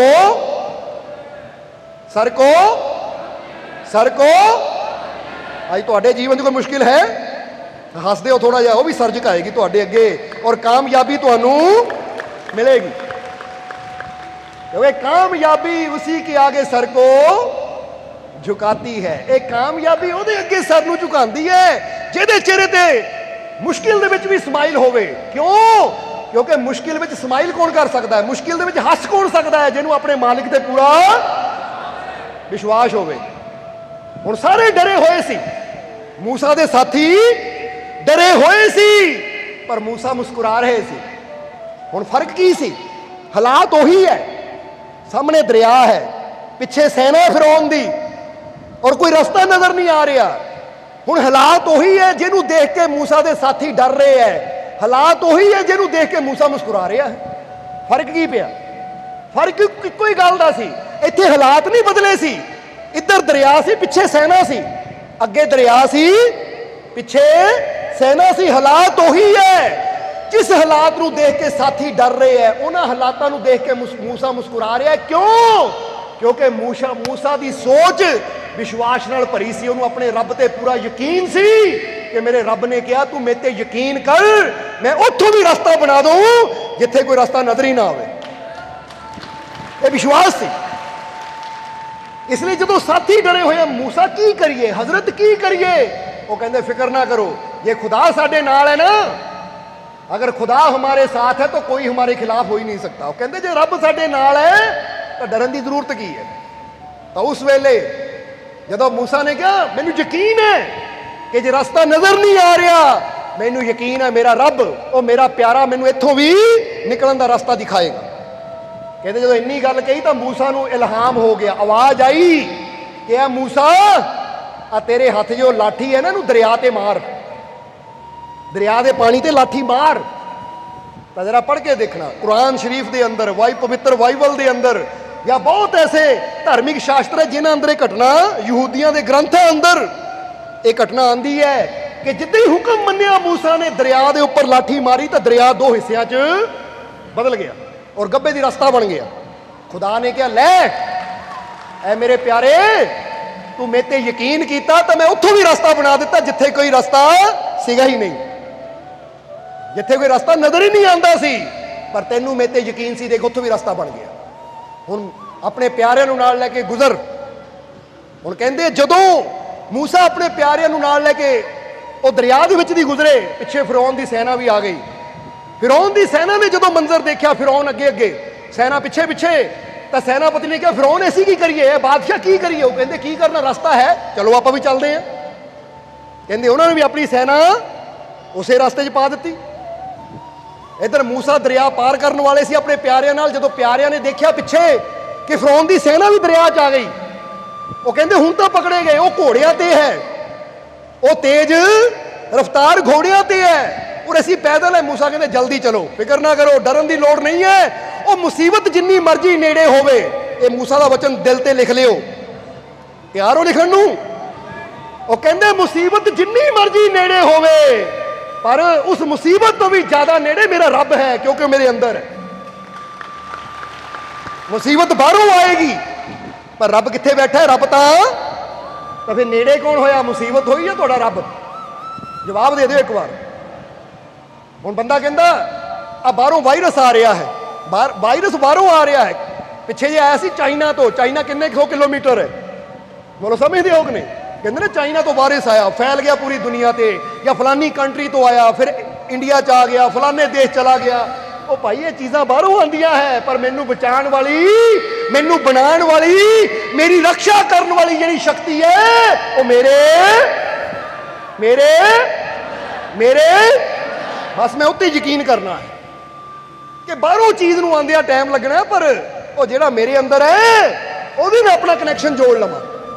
इसलिए एक गल अपने वालों कह दीए तुहानू कि उस मालिक को अपना मित्र बनाओ, नहीं तो बीमारियां, डर, चिंताएं, दवाइयां तुम्हारी मित्र बन जाएंगी। समझते हो कि नहीं? हुण दो ही चीज़ां, या तो अपने मालिक नूं अपना दोस्त बना लो, तो जे उन्होंने अपना मित्र ना बनाया, उन्होंने दोस्त ना बनाया, तो फिर डर ने, चिंता ने, बीमारियां ने, टेंशनां ने, दवाइयां ने तुहाडियां मित्र या दोस्त बन जाना है। हुण तुसीं कहदे ना यारी लानी है, हुण जिद्दां कई कह दिंदे ना दवाई तो बिना नहीं मैं चलदा है, आ दवाई खाधी तो बिना मैनूं नींद नहीं आती, आ दवाई खाधी तो बिना मेरा दिन ही इदां हुंदा। कहंदे सवेरे सवेरे गोली खानी पैंदी है, फिर दिन निकलदा है। ਹੁਣ ਇਹਦਾ ਮਤਲਬ ਇਹ ਦਵਾਈਆਂ ਨਾਲ ਯਾਰੀ ਲਾ ਲਈ। ਹੁਣ ਇਹ ਦਵਾਈਆਂ ਨਾਲ ਯਾਰੀ ਉਹਨਾਂ ਦੀ ਲੱਗਦੀ ਹੈ ਜਿਨ੍ਹਾਂ ਨੇ ਆਪਣੇ ਰੱਬ ਨਾਲ ਯਾਰੀ ਨਾ ਲਾਈ ਹੋਵੇ। ਹੁਣ ਸਾਨੂੰ ਦੇਖ ਲਓ, ਕਿੰਨੇ ਸਾਲ ਹੋ ਗਏ ਦਵਾਈ ਨਹੀਂ ਖਾਧੀ, ਕਿਉਂ? ਕਿਉਂਕਿ ਅਸੀਂ ਯਾਰੀ ਆਪਣੇ ਰੱਬ ਨਾਲ ਲਾਈ ਹੋਈ। ਉਹ ਜਿਹਦੀ ਯਾਰੀ ਆਪਣੇ ਮਾਲਿਕ ਨਾਲ ਹੋਵੇ ਉਹਨੂੰ ਬਾਹਰਲੀਆਂ ਚੀਜ਼ਾਂ ਨਾਲ ਯਾਰੀ ਲਾਉਣ ਦੀ, ਯਾਨੀ ਬਾਹਰਲੀਆਂ ਦਵਾਈਆਂ ਦੀ, ਟੈਨਸ਼ਨਾਂ ਦੀ, ਚਿੰਤਾਵਾਂ ਦੀ, ਡਰਾਂ ਦੀ ਫਿਕਰ ਕਰਨ ਦੀ ਲੋੜ ਹੀ ਨਹੀਂ। ਕਿਉਂਕਿ ਪਤਾ ਹੈ ਮੁਸੀਬਤ ਜਿੰਨੀ ਮਰਜ਼ੀ ਨੇੜੇ ਹੋਵੇ ਪਰ ਮੇਰੇ ਮਾਲਿਕ ਤੋਂ ਨੇੜੇ ਹੋ ਹੀ ਨਹੀਂ ਸਕਦੀ। ਦੁਸ਼ਮਣ ਜਿੰਨਾ ਮਰਜ਼ੀ ਨੇੜੇ ਹੋਵੇ ਪਰ ਮੇਰੇ ਰੱਬ ਤੋਂ ਨੇੜੇ ਹੋ ਹੀ ਨਹੀਂ ਸਕਦਾ। ਕਿਉਂਕਿ ਦੁਸ਼ਮਣ ਬਾਹਰ ਹੈ ਤਾਂ ਮੇਰਾ ਰੱਬ ਮੇਰੇ। ਪਹਿਲੀ ਗੱਲ ਹੈ ਮੰਨਣਾ ਪੈਂਦਾ। ਤੁਸੀਂ ਮੰਨਦੇ ਹੋ ਕਿ ਨਹੀਂ? ਤੇ ਕਹਿ ਦਿਓ ਕਿ ਮੇਰਾ ਮਾਲਿਕ ਮੇਰੇ ਅੰਦਰ ਵਸਦਾ ਹੈ, ਮੇਰਾ ਮਾਲਿਕ ਮੇਰੇ, ਔਰ ਮੈਨੂੰ ਆਪਣੇ ਮਾਲਿਕ ਤੇ ਪੂਰਾ, ਉਹ ਮੇਰੀ ਰੱਖਿਆ ਜ਼ਰੂਰ, ਉਹ ਮੇਰੀ ਸੰਭਾਲ ਜ਼ਰੂਰ, ਉਹ ਮੇਰੇ ਦੁੱਖਾਂ ਨੂੰ ਦੂਰ ਜ਼ਰੂਰ, ਉਹ ਮੇਰੀ ਝੋਲੀ ਖੁਸ਼ੀਆਂ ਨਾਲ ਜ਼ਰੂਰ, ਮੈਨੂੰ ਆਪਣੇ ਮਾਲਿਕ ਤੇ ਪੂਰਾ। ਪਰ ਆਹ ਚੀਜ਼ਾਂ ਜਿਹੜੀਆਂ ਨੇ ਸਾਡੇ ਕਨੈਕਸ਼ਨ ਨੂੰ ਮਾਲਿਕ ਨਾਲ ਜੋੜਦੀਆਂ। ਔਰ ਇਹ ਚੀਜ਼ ਨੂੰ ਤੁਰਦੇ ਫਿਰਦੇ ਉੱਠਦੇ ਬੈਠਦੇ ਯਾਦ ਰੱਖੋ ਕਿ ਮੈਨੂੰ ਬਚਾਉਣ ਵਾਲੀ, ਮੈਨੂੰ ਖੁਸ਼ੀਆਂ ਦੇਣ ਵਾਲੀ, ਮੈਨੂੰ ਕਾਮਯਾਬੀ ਦੇਣ ਵਾਲੀ ਮੇਰੇ ਮਾਲਿਕ ਦੀ ਸ਼ਕਤੀ ਮੇਰੇ ਅੰਦਰ ਵਸਦੀ ਹੈ। ਮੈਨੂੰ ਆਪਣੇ ਮਾਲਿਕ ਦੀ ਉਹ ਤਾਕਤ ਤੇ, ਆਪਣੇ ਮਾਲਿਕ ਤੇ ਪੂਰਾ, ਕਿਉਂਕਿ ਉਸ ਤੋਂ ਹੀ ਤਾਂ ਬਣੇ ਹੋ ਤੁਸੀਂ, ਉਸ ਤੋਂ ਬਣੇ ਹੋ ਕਿ ਨਹੀਂ? ਇਸ ਲਈ ਅਸੀਂ ਕਈ ਵਾਰ ਕਹਿੰਦੇ ਡਾਰਵਨ ਨੇ ਕਿਹਾ, ਕਿ ਵਿਗਿਆਨਿਕ ਨੇ ਕਿਹਾ ਕਿ ਬੰਦਾ ਬਾਂਦਰ ਤੋਂ ਬਣਿਆ ਹੈ। ਬੰਦਾ ਪਹਿਲਾਂ ਬਾਂਦਰ ਸੀ, ਫਿਰ ਹੌਲੀ ਹੌਲੀ ਬੰਦਾ ਬਣਿਆ। ਹੁਣ ਜਿਹੜਾ ਡਾਰਵਨ ਦੀ ਗੱਲ ਮੰਨੇਗਾ ਉਹ ਤਾਂ ਬਾਂਦਰ ਹੀ ਰਹਿ ਜਾਏਗਾ। ਕਿਉਂਕਿ ਆਖਰ ਇਹ ਬਾਂਦਰ ਤੋਂ ਬੰਦੇ ਬਣੇ ਆ ਤਾਂ ਕਿੰਨੀ ਕੁ ਮਿਹਨਤ ਕਰਾਂਗੇ, ਬਾਂਦਰ ਦੇ ਬਾਂਦਰ ਹੀ ਰਵਾਂਗੇ। ਪਰ ਜਿਹੜਾ ਗੁਰੂਆਂ ਰਹਿਬਰਾਂ ਸੰਤਾਂ ਦੀ ਗੱਲ ਮੰਨੇਗਾ ਕਿ ਤੂੰ ਜੋਤ ਤੋਂ ਬਣਿਆ ਹੈ, ਪਰਮਾਤਮਾ ਦੇ ਨੂਰ ਤੋਂ ਬਣਿਆ ਹੈ, ਅੱਬਲ ਅੱਲਾ ਨੂਰ ਉਪਾਇਆ ਕੁਦਰਤ ਦੇ ਸਭ ਬੰਦੇ, ਜੇ ਤੂੰ ਨੂਰ ਤੋਂ ਬਣਿਆ ਹੈ ਤਾਂ ਤੂੰ ਵੀ ਇੱਕ ਦਿਨ ਨੂਰ ਹੋ ਸਕਦਾ ਹੈ। ਜੇ ਤੂੰ ਪਰਮਾਤਮਾ ਤੋਂ ਬਣਿਆ ਹੈ ਤਾਂ ਤੂੰ ਵੀ ਇੱਕ ਦਿਨ ਪਰਮਾਤਮਾ ਦਾ ਰੂਪ ਹੋ ਸਕਦਾ ਹੈ। ਕਿਉਂਕਿ ਜੇ ਬਾਪ ਬਾਦਸ਼ਾਹ ਹੈ, ਉਹਦਾ ਬੱਚਾ ਬੇਸ਼ੱਕ ਅੱਜ ਰਾਜਕੁਮਾਰ ਹੈ, ਯੁਵਰਾਜ ਹੈ, ਪਰ ਇੱਕ ਦਿਨ ਬਾਦਸ਼ਾਹ ਉਹ ਬਣ ਸਕਦਾ ਹੈ। ਕਿਉਂਕਿ ਬਾਦਸ਼ਾਹ ਦਾ ਬੱਚਾ ਬਾਦਸ਼ਾਹ ਹੀ ਬਣੇਗਾ, ਰਾਜੇ ਦਾ ਬੱਚਾ ਰਾਜਾ ਹੀ ਬਣੇਗਾ। ਹਾਂ, ਬਾਂਦਰ ਦਾ ਬੱਚਾ ਬਾਂਦਰ ਹੀ ਬਣੇਗਾ। ਹੁਣ ਜੇ ਮੰਨ ਕੇ ਹੀ ਬੈਠਾਂਗੇ ਬਾਂਦਰ ਤੋਂ ਬੰਦੇ ਬਣੇ ਤਾਂ ਸਾਡੇ ਕੋਲ ਆਪਸ਼ਨ ਹੀ ਹੈ ਨਹੀਂ ਪਰਮਾਤਮਾ ਹੋਣ ਦੀ। ਫਿਰ ਤਾਂ ਜਿੰਨੀਆਂ ਮਰਜ਼ੀ ਹਰਕਤਾਂ ਕਰ ਲਈਏ ਬਾਂਦਰ ਵੱਲ ਹੀ ਜਾਵਾਂਗੇ, ਕਿਉਂਕਿ ਜਾਣਾ ਤਾਂ ਆਖਿਰ ਜੜ ਵੱਲ ਹੀ ਹੈ ਨਾ। ਤਾਂ ਜੇ ਮੰਨਾਂਗੇ ਅਸੀਂ ਬਾਂਦਰ ਤੋਂ ਨਹੀਂ, ਅਸੀਂ ਆਪਣੇ ਰੱਬ ਦੇ ਨੂਰ ਤੋਂ ਬਣੇ ਆ, ਆਪਣੇ ਰੱਬ ਦੇ ਰੂਪ ਤੋਂ ਬਣੇ ਆ। ਸਾਨੂੰ ਬਣਾਉਣ ਵਾਲੀ ਸ਼ਕਤੀ ਸਾਡਾ ਮਾਲਿਕ ਹੈ, ਪਰਮਾਤਮਾ ਹੈ। ਤਾਂ ਜਿਸ ਮਾਲਿਕ ਤੋਂ ਅਸੀਂ ਬਣੇ ਆ, ਜੇ ਥੋੜੀ ਜਿਹੀ ਮਿਹਨਤ ਕਰ ਲਈਏ ਤਾਂ ਅਸੀਂ ਵੀ ਉਹਦਾ ਰੂਪ ਹੋ ਸਕਦੇ ਹਾਂ। ਬਸ ਉਹਦੇ ਵਾਸਤੇ ਸਾਨੂੰ ਮਿਹਨਤ ਕਰਨ ਦੀ, ਔਰ ਮਿਹਨਤ ਕਰਨੀ ਪੈਣੀ ਹੈ। ਇਹ ਗੱਲ ਹਮੇਸ਼ਾ ਯਾਦ ਰੱਖੋ, ਕਿਉਂਕਿ ਕਿਸੇ ਵੀ ਚੀਜ਼ ਨੂੰ ਪਾਣਾ ਹੈ ਨਾ, ਕੋਈ ਵੀ ਚੀਜ਼ ਹਾਸਲ ਕਰਨੀ ਹੈ ਤਾਂ ਮਿਹਨਤ ਕਰਨ ਦੀ ਜ਼ਰੂਰਤ ਹੈ। ਹੁਣ ਇੱਕ ਗੱਲ ਦਾ ਜਵਾਬ ਦੇਣਾ, ਇੱਕ ਸਵਾਲ ਪੁੱਛਣਾ ਤੁਹਾਨੂੰ, ਜਵਾਬ ਦਵੋਗੇ? ਜਿੱਦਾਂ ਮਿਹਨਤ ਕਰਨ ਦੀ ਗੱਲ ਕੀਤੀ ਨਾ ਅਸੀਂ, ਹੁਣ ਫਰਜ਼ ਕਰੋ ਤੁਸੀਂ ਫ੍ਰੈਂਚ ਸਿੱਖਣੀ ਹੋਵੇ, ਫ੍ਰੈਂਚ ਲੋਕ ਹੈ ਨਾ, ਫਰਾਂਸ ਦੀ ਭਾਸ਼ਾ ਹੈ ਫ੍ਰੈਂਚ। ਅਗਰ ਫ੍ਰੈਂਚ ਸਿੱਖਣੀ ਹੋਵੇ ਉਹਦੇ ਵਾਸਤੇ ਤੁਹਾਨੂੰ ਟਾਈਮ ਦੇਣਾ ਪੈਣਾ ਕਿ ਨਹੀਂ, ਮਿਹਨਤ ਕਰਨੀ ਪੈਣੀ ਕਿ ਨਹੀਂ? ਹੁਣ ਕੋਰਸ ਕਰਦਾ ਬੰਦਾ, ਕੋਈ 3 ਮਹੀਨੇ ਦਾ ਕਰਦਾ, ਕੋਈ 6 ਮਹੀਨੇ ਦਾ ਕਰਦਾ ਹੈ। ਫਿਰ ਗੋਰਿਆਂ ਦੀ ਭਾਸ਼ਾ ਸਿੱਖਣੀ ਹੋਵੇ ਅੰਗਰੇਜ਼ੀ, ਅੰਗਰੇਜ਼ਾਂ ਦੀ ਭਾਸ਼ਾ ਸਿੱਖਣੀ ਹੋਵੇ ਅੰਗਰੇਜ਼ੀ, ਤਾਂ ਉਹਦੇ ਵਾਸਤੇ ਤੁਹਾਨੂੰ ਅਭਿਆਸ ਕਰਨ ਦੀ ਲੋੜ ਹੈ ਕਿ ਨਹੀਂ, ਮਿਹਨਤ ਕਰਨ ਦੀ ਲੋੜ ਹੈ ਕਿ ਨਹੀਂ? ਕਿੰਨੇ ਮਹੀਨੇ? ਹੁਣ ਕੋਈ ਅੰਗਰੇਜ਼ੀ ਸਿੱਖਣ ਨੂੰ 3 ਮਹੀਨੇ ਦਾ ਕੋਰਸ ਕਰਦਾ, ਕੋਈ 6 ਮਹੀਨੇ ਦਾ, ਕੋਈ ਸਾਲ ਦਾ। ਕਰਦੇ ਆ ਕਿ ਨਹੀਂ? ਹੁਣ ਜ਼ਰਾ ਸੋਚੋ, ਅਸੀਂ ਗੱਡੀ ਚਲਾਣੀ ਸਿੱਖਣੀ ਹੈ, ਰੋਟੀ ਬਣਾਉਣੀ ਸਿੱਖਣੀ ਹੈ, ਕੱਪੜਾ ਸੀਣਾ ਸਿੱਖਣਾ ਹੈ, ਯਾਨੀ ਕੋਈ ਵੀ ਕੰਮ ਸਿੱਖਣਾ ਹੈ, ਕਿਸੇ ਦੀ ਭਾਸ਼ਾ ਸਿੱਖਣੀ ਹੈ, ਤਾਂ ਉਹਦੇ ਵਾਸਤੇ ਸਾਨੂੰ ਮਿਹਨਤ ਦੀ ਜ਼ਰੂਰਤ ਹੈ, ਟਾਈਮ ਦੇਣ ਦੀ ਲੋੜ ਹੈ, ਸਮੇਂ ਕੱਢਣ ਦੀ ਲੋੜ ਹੈ। ਕਿਉਂਕਿ ਜੇ ਟਾਈਮ ਨਾ ਦੇਵਾਂਗੇ, ਸਮਾਂ ਨਾ ਦੇਵਾਂਗੇ ਤਾਂ ਅਸੀਂ ਅੰਗਰੇਜ਼ੀ ਨਹੀਂ ਸਿੱਖ ਸਕਦੇ। ਫਿਰ ਅਸੀਂ ਇਟਾਲੀਅਨ, ਫ੍ਰੈਂਚ, ਜਰਮਨ ਕੁਝ ਵੀ ਸਿੱਖਣਾ ਹੋਵੇ ਨਹੀਂ ਸਿੱਖ ਪਾਵਾਂਗੇ ਅਗਰ ਟਾਈਮ ਹੀ ਨਹੀਂ ਦੇਵਾਂਗੇ। ਹੁਣ ਅਗਰ ਅਸੀਂ ਗੋਰਿਆਂ ਦੀ ਭਾਸ਼ਾ ਸਿੱਖਣੀ ਹੈ ਤਾਂ ਸਾਨੂੰ ਉਹਦੇ ਵਾਸਤੇ ਟਾਈਮ ਦੇਣਾ ਪਏਗਾ। ਅਗਰ ਫ੍ਰੈਂਚ ਲੋਕਾਂ ਦੀ ਭਾਸ਼ਾ ਸਿੱਖਣੀ ਹੈ ਤਾਂ ਸਾਨੂੰ ਉਹਦੇ ਵਾਸਤੇ ਟਾਈਮ ਦੇਣਾ ਪਏਗਾ। ਔਰ ਅਗਰ ਆਪਣੇ ਈਸ਼ਵਰ ਦੀ ਭਾਸ਼ਾ ਸਿੱਖਣੀ ਹੈ, ਆਪਣੇ ਮਾਲਿਕ ਦੀ ਭਾਸ਼ਾ ਸਿੱਖਣੀ ਹੈ ਤਾਂ ਉਹਦੇ ਵਾਸਤੇ ਵੀ ਸਾਨੂੰ ਟਾਈਮ ਦੇਣਾ ਪਏਗਾ, ਉਹਦੇ ਵਾਸਤੇ ਮਿਹਨਤ ਕਰਨੀ। ਹੁਣ ਬੰਦਾ ਕੀ ਕਹਿੰਦਾ ਹੈ, ਜੇ ਕੋਈ ਕਹੇ ਨਾ ਘਰ ਬੈਠਾ ਰਹਿ, ਕੋਈ ਨਹੀਂ, ਫ੍ਰੈਂਚ ਕੀ ਸਿੱਖਣੀ, ਉਹ ਟ੍ਰੇਨਿੰਗ ਕੀ ਕਰਨੀ, ਆਈਲੈਟਸ ਕੀ ਕਰਨੀ ਹੈ, ਛੱਡ ਘਰ ਹੀ ਬੈਠਾ ਹੁੰਦਾ ਹੈ। ਘਰ ਬੈਠਿਆ ਥੋੜੀ ਆਈਲੈਟਸ ਹੋ ਜਾਣੀ ਹੈ, ਘਰ ਬੈਠਿਆ ਥੋੜੀ ਮੇਰਾ ਵੀਜ਼ਾ ਲੱਗ ਜਾਣਾ ਕੈਨੇਡਾ ਦਾ, ਅਮਰੀਕਾ ਦਾ, ਇੰਗਲੈਂਡ ਦਾ। ਉਹਦੇ ਵਾਸਤੇ ਮੈਨੂੰ ਪ੍ਰੈਕਟਿਸ ਤਾਂ ਕਰਨੀ ਪੈਣੀ ਹੈ। ਤਾਂ ਜਦੋਂ ਗੱਲ ਆਵੇ ਉਹ ਰੱਬ ਦੀ ਰਹਿਮਤ ਚਾਹੀਦੀ ਹੈ, ਚੱਲ ਫਕੀਰਾਂ ਲੈ, ਫਕੀਰਾਂ ਕੋ ਜਾਣ ਦੀ ਕੀ ਲੋੜ ਹੈ, ਘਰ ਬੈਠੇ ਲੈ ਲਵਾਂਗੇ। ਉਹ ਭਾਈ ਜੇ ਘਰ ਬੈਠਿਆ ਗੋਰਿਆਂ ਦੀ ਭਾਸ਼ਾ ਨਹੀਂ ਤੂੰ ਸਿੱਖ ਸਕਦਾ, ਫ੍ਰੈਂਚ ਲੋਕਾਂ ਦੀ ਭਾਸ਼ਾ ਨਹੀਂ ਸਿੱਖ ਸਕਦਾ, ਤਾਂ ਰੱਬ ਦੀ ਵੀ ਭਾਸ਼ਾ ਹੈ, ਉਹ ਭਾਸ਼ਾ ਤੈਨੂੰ ਘਰ ਬੈਠਿਆ ਕਿੱਥੋਂ ਆ ਜਾਏਗੀ? ਉਹਦੇ ਵਾਸਤੇ ਵੀ ਤੈਨੂੰ ਹੁਣ ਫ੍ਰੈਂਚ ਸਿੱਖਣੀ ਹੈ ਤਾਂ ਉਹਦੇ ਕੋਲ ਜਾਣਾ ਪੈਣਾ ਜਿਹੜਾ ਫ੍ਰੈਂਚ ਬੋਲਦਾ ਹੈ, ਅੰਗਰੇਜ਼ੀ ਸਿੱਖਣੀ ਹੈ ਤਾਂ ਉਹਦੇ ਕੋਲ ਜਾਣਾ ਪੈਣਾ ਜਿਹੜਾ ਅੰਗਰੇਜ਼ੀ ਜਾਣਦਾ ਹੈ। ਤਾਂ ਜੇ ਈਸ਼ਵਰ ਦੇ ਘਰ ਦੀ ਭਾਸ਼ਾ ਸਿੱਖਣੀ ਹੈ, ਕਿਉਂਕਿ ਈਸ਼ਵਰ ਦੀ ਵੀ ਬਾਣੀ ਹੈ, ਤਾਂ ਹੀ ਕਹਿੰਦੇ ਈਸ਼ਵਰੀਏ ਬਾਣੀ, ਈਸ਼ਵਰੀਏ ਬਾਣੀ, ਜਾਂ ਕਹਿੰਦੇ ਤੁਰਕੀ ਬਾਣੀ, ਜਾਂ ਗੁਰੂਆਂ ਰਹਿਬਰਾਂ ਨੇ ਕਿਹਾ ਕਿ ਇਹ ਜਿਹੜਾ ਕੁਰਾਨ ਸ਼ਰੀਫ ਹੈ ਰੱਬ ਦੀ ਆਵਾਜ਼ ਹੈ, ਜਾਂ ਗੁਰਬਾਣੀ ਨੂੰ ਕਿਹਾ ਤੁਰਕੀ ਬਾਣੀ ਹੈ, ਰੱਬ ਦੇ ਘਰੋਂ ਆਈ ਹੋਈ ਬਾਣੀ ਹੈ। ਔਰ ਜਿੰਨੇ ਵੀ ਧਾਰਮਿਕ ਗ੍ਰੰਥ ਹੈ, ਗੀਤਾ ਨੂੰ ਕਿਹਾ ਗਿਆ ਕਿ ਭਗਵਾਨ ਦੀ ਬਾਣੀ ਹੈ, ਯਾਨੀ ਇਹ ਬਾਣੀ ਚਾਹੇ ਇਹਨੂੰ ਕੁਰਾਨ ਕਹਿ ਲਓ, ਗੀਤਾ ਕਹਿ ਲਓ, ਗੁਰਬਾਣੀ ਕਹਿ ਲਓ, ਬਾਈਬਲ ਕਹਿ ਲਓ, ਕੋਈ ਵੀ ਧਾਰਮਿਕ ਸ਼ਾਸਤਰ ਕਹਿ ਲਓ, ਕਹਿੰਦੇ ਰੱਬ ਦੀ ਬਾਣੀ ਹੈ। ਹੁਣ ਉਹ ਕੌਣ ਬੋਲ ਪਾਏ ਜਿਨ੍ਹਾਂ ਨੇ ਉਹ ਬਾਣੀ ਸਿੱਖੀ, ਸਮਝੀ ਔਰ ਸਾਨੂੰ ਸਮਝਾਇਆ। ਤੇ ਜੇ ਹੁਣ ਤੁਸੀਂ ਵੀ ਇਹ ਗੱਲ ਯਾਦ ਰੱਖੋ ਕਿ ਰੱਬ ਤੁਹਾਡੇ ਨਾਲ ਹਮੇਸ਼ਾ ਗੱਲਾਂ ਕਰਨੀਆਂ ਚਾਹੁੰਦਾ ਹੈ, ਉਹ ਤੁਹਾਡੇ ਤੱਕ ਸੰਦੇਸ਼ ਹਮੇਸ਼ਾ ਭੇਜਦਾ, ਪਰ ਕੀ ਕਰੀਏ, ਤੁਸੀਂ ਹਾਲੇ ਉਹਦੀ ਭਾਸ਼ਾ ਨੂੰ ਨਾ ਹੀ ਸਿੱਖਣ ਦੀ ਕੋਸ਼ਿਸ਼ ਕੀਤੀ ਹੈ, ਤਾਂ ਜੇ ਸਿੱਖਿਆ ਹੀ ਨਹੀਂ ਤਾਂ ਸਮਝਾਵੇਂਗੇ ਕੀ। ਇਸ ਲਈ ਗੁਰੂ ਰਹਿਬਰ ਫਕੀਰ ਇੱਕੋ ਹੀ ਕੰਮ ਕਰਦੇ ਹੈ ਕਿ ਤੁਹਾਨੂੰ ਕਹਿੰਦੇ ਕਿ ਸਮਾਂ ਦਿਓ, ਜਿੱਦਾਂ ਅੱਜ ਸਮਾਂ ਕੱਢ ਕੇ ਆਇਓ ਨਾ, ਉਹ ਕਹਿੰਦੇ ਸਮਾਂ ਦਿਓ, ਸਤਸੰਗ 'ਚ ਬੈਠੋ, ਨਾਮ ਨਾਲ ਜੁੜੋ, ਸਿਮਰਨ ਨਾਲ ਜੁੜੋ, ਸ਼ਬਦ ਨਾਲ ਜੁੜੋ, ਤਾਂ ਕਿ ਤੁਸੀਂ ਵੀ ਆਪਣੇ ਈਸ਼ਵਰ ਦੀ, ਆਪਣੇ ਮਾਲਿਕ ਦੀ, ਪਰਮਾਤਮਾ ਦੀ ਭਾਸ਼ਾ ਨੂੰ ਸਮਝ ਕੇ ਆਪਣੇ ਜੀਵਨ ਦਾ ਪੂਰਾ ਫਾਇਦਾ ਲੈ ਸਕੋ। ਕਿਉਂਕਿ ਜਿਹਨੂੰ ਇੰਗਲਿਸ਼ ਆ ਗਈ ਉਹ ਬੰਦਾ ਕਹਿੰਦਾ ਬਾਹਰ ਜਾ ਕੇ ਕੰਮ ਵਧੀਆ ਹੋ ਜਾਂਦਾ ਹੈ, ਕੰਮ ਕਰਨ 'ਚ ਕੋਈ ਦਿੱਕਤ ਨਹੀਂ ਆਉਂਦੀ। ਬੋਲੋ ਸਮਝਦੇ ਹੋ ਕਿ ਨਹੀਂ? ਜੇ ਜਰਮਨ ਜਾਣਾ ਹੋਵੇ ਤਾਂ ਕਹਿੰਦੇ ਜਰਮਨੀ ਸਿੱਖ ਲਓ, ਫਿਰ ਕੰਮ ਦੀ ਕੋਈ ਦਿੱਕਤ ਨਹੀਂ ਆਏਗੀ, ਕਿਉਂਕਿ ਹਰ ਜਗ੍ਹਾ ਜਰਮਨੀ ਚੱਲਦੀ ਹੈ। ਪਰ ਇੱਕ ਗੱਲ ਫਿਰ ਕਹਾਂਗੇ, ਜਰਮਨੀ ਕਿਸੇ ਦੇਸ਼ 'ਚ ਚੱਲਦੀ ਹੈ, ਇੰਗਲਿਸ਼ ਕਿਸੇ ਦੇਸ਼ 'ਚ ਚੱਲਦੀ ਹੈ, ਪਰ ਜੇ ਰੱਬ ਦੀ ਭਾਸ਼ਾ ਸਿੱਖ ਲਓਗੇ ਨਾ, ਖੰਡਾ ਬ੍ਰਹਿਮੰਡਾਂ 'ਚ ਉਹੀ ਚੱਲਦੀ ਹੈ, ਉਹਨੂੰ ਹਰ ਜਗ੍ਹਾ ਕਾਮਯਾਬੀ ਮਿਲਦੀ ਚਲੀ ਜਾਂਦੀ, ਹਰ ਜਗ੍ਹਾ ਸਫਲਤਾ ਮਿਲਦੀ ਚਲੀ ਜਾਂਦੀ ਹੈ। ਕਿਉਂਕਿ ਈਸ਼ਵਰ ਜਿਸ ਨੇ ਹਰ ਚੀਜ਼ ਬਣਾਈ ਹੈ, ਜਦੋਂ ਤੁਸੀਂ ਉਹਦੀ ਭਾਸ਼ਾ ਨੂੰ ਸਮਝ ਲਿਆ ਤਾਂ ਪਸ਼ੂ ਪੰਛੀਆਂ ਨੂੰ ਵੀ ਤੁਸੀਂ ਸਮਝ ਸਕਦੇ ਹੋ, ਯਾਨੀ ਫਿਰ ਹਰ ਸ਼ੈ ਨੂੰ ਤੁਸੀਂ ਸਮਝ ਸਕਦੇ ਹੋ, ਕਿਉਂਕਿ ਹਰ ਸ਼ੈ ਦੇ ਅੰਦਰ ਵਸਦਾ ਤਾਂ ਉਹੀ ਹੈ ਨਾ ਜਿਹਨੇ ਬਣਾਇਆ ਹੈ।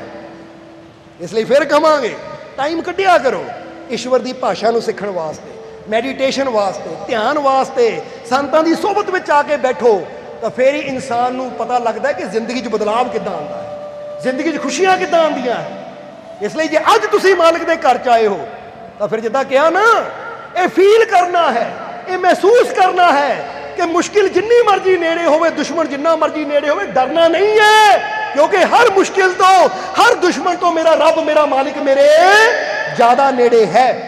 ਇਹ ਵਿਸ਼ਵਾਸ ਰੱਖਣਾ ਹੈ। ਇਹੀ ਤਾਂ ਵਿਸ਼ਵਾਸ ਮੂਸਾ ਅੰਦਰ ਸੀ। ਤਾਂ ਮੂਸਾ ਨੇ ਇਸ ਵਿਸ਼ਵਾਸ ਨਾਲ ਜਦੋਂ ਆਪਣੇ ਸਾਥੀਆਂ ਨੂੰ ਕਿਹਾ ਫਿਕਰ ਨਾ ਕਰੋ, ਫਿਰੌਨ ਜੇ ਪਾਣੀ 'ਚ ਆ ਵੀ ਗਿਆ ਤਾਂ ਚਿੰਤਾ ਨਾ ਕਰੋ, ਕਿਉਂਕਿ ਫਿਰੌਨ ਦੀ ਸੈਨਾ ਨਾਲੋਂ ਨੇੜੇ ਮੇਰੇ ਰੱਬ ਦੀਆਂ ਰਹਿਮਤਾਂ ਹੈ, ਉਹ ਮੈਨੂੰ ਬਚਾਉਣ ਵਾਲਾ ਮੇਰੇ ਨਾਲ ਹੈ। ਤਾਂ ਰੱਬ ਦਾ ਫਰਮਾਨ ਕੀ ਹੋਇਆ, ਮੂਸਾ ਡਰ ਨਾ, ਇਹ ਤੇਰੇ ਦੁਸ਼ਮਣ ਤੇਰੇ ਤੱਕ ਪਹੁੰਚ ਨਹੀਂ ਪਾਉਂਗੇ। ਫਿਰ ਤੁਹਾਨੂੰ ਕਹਾਂਗੇ ਜਿੱਦਾਂ ਹੀ ਕਹੀਦਾ ਨਾ, I am son of the God, ਜਾਂ ਕਹਿ ਲਓ I am child of the God, no evil can touch me, ਕਿ ਮੈਂ ਈਸ਼ਵਰ ਦਾ ਬੱਚਾ ਹਾਂ, ਕੋਈ ਬੁਰੀ ਚੀਜ਼ ਮੇਰੇ ਲਾਗੇ ਨਹੀਂ ਆ ਸਕਦੀ, ਮੈਨੂੰ ਟੱਚ ਨਹੀਂ ਕਰ ਸਕਦੀ।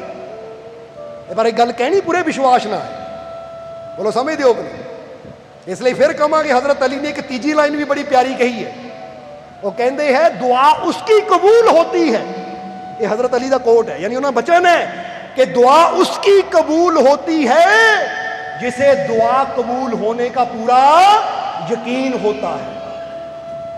कहते जिन्होंने पूरा यकीन होता ना कि मैं जो अपने रब तो मंगिया मैनू जरूर मिलेगा, कोई शंका नहीं, कोई किंतु नहीं, कोई परंतु नहीं, कोई अगर नहीं, कोई मगर नहीं, यकीन है कि जो मैं मंगिया मैनू विश्वास है कि चीज़ चाहे छोटी है चाहे बड़ी है, क्योंकि मेरी नज़र छोटी बड़ी हो सकती है, मेरे रब दी नज़र कोई चीज़ छोटी बड़ी नहीं है, क्योंकि वो एडा बड़ा है कि वो सामने पूरा ब्रह्मांड भी छोटा है, तो मेरी मांग कितनी बड़ी होएगी, बोलो समझते हो?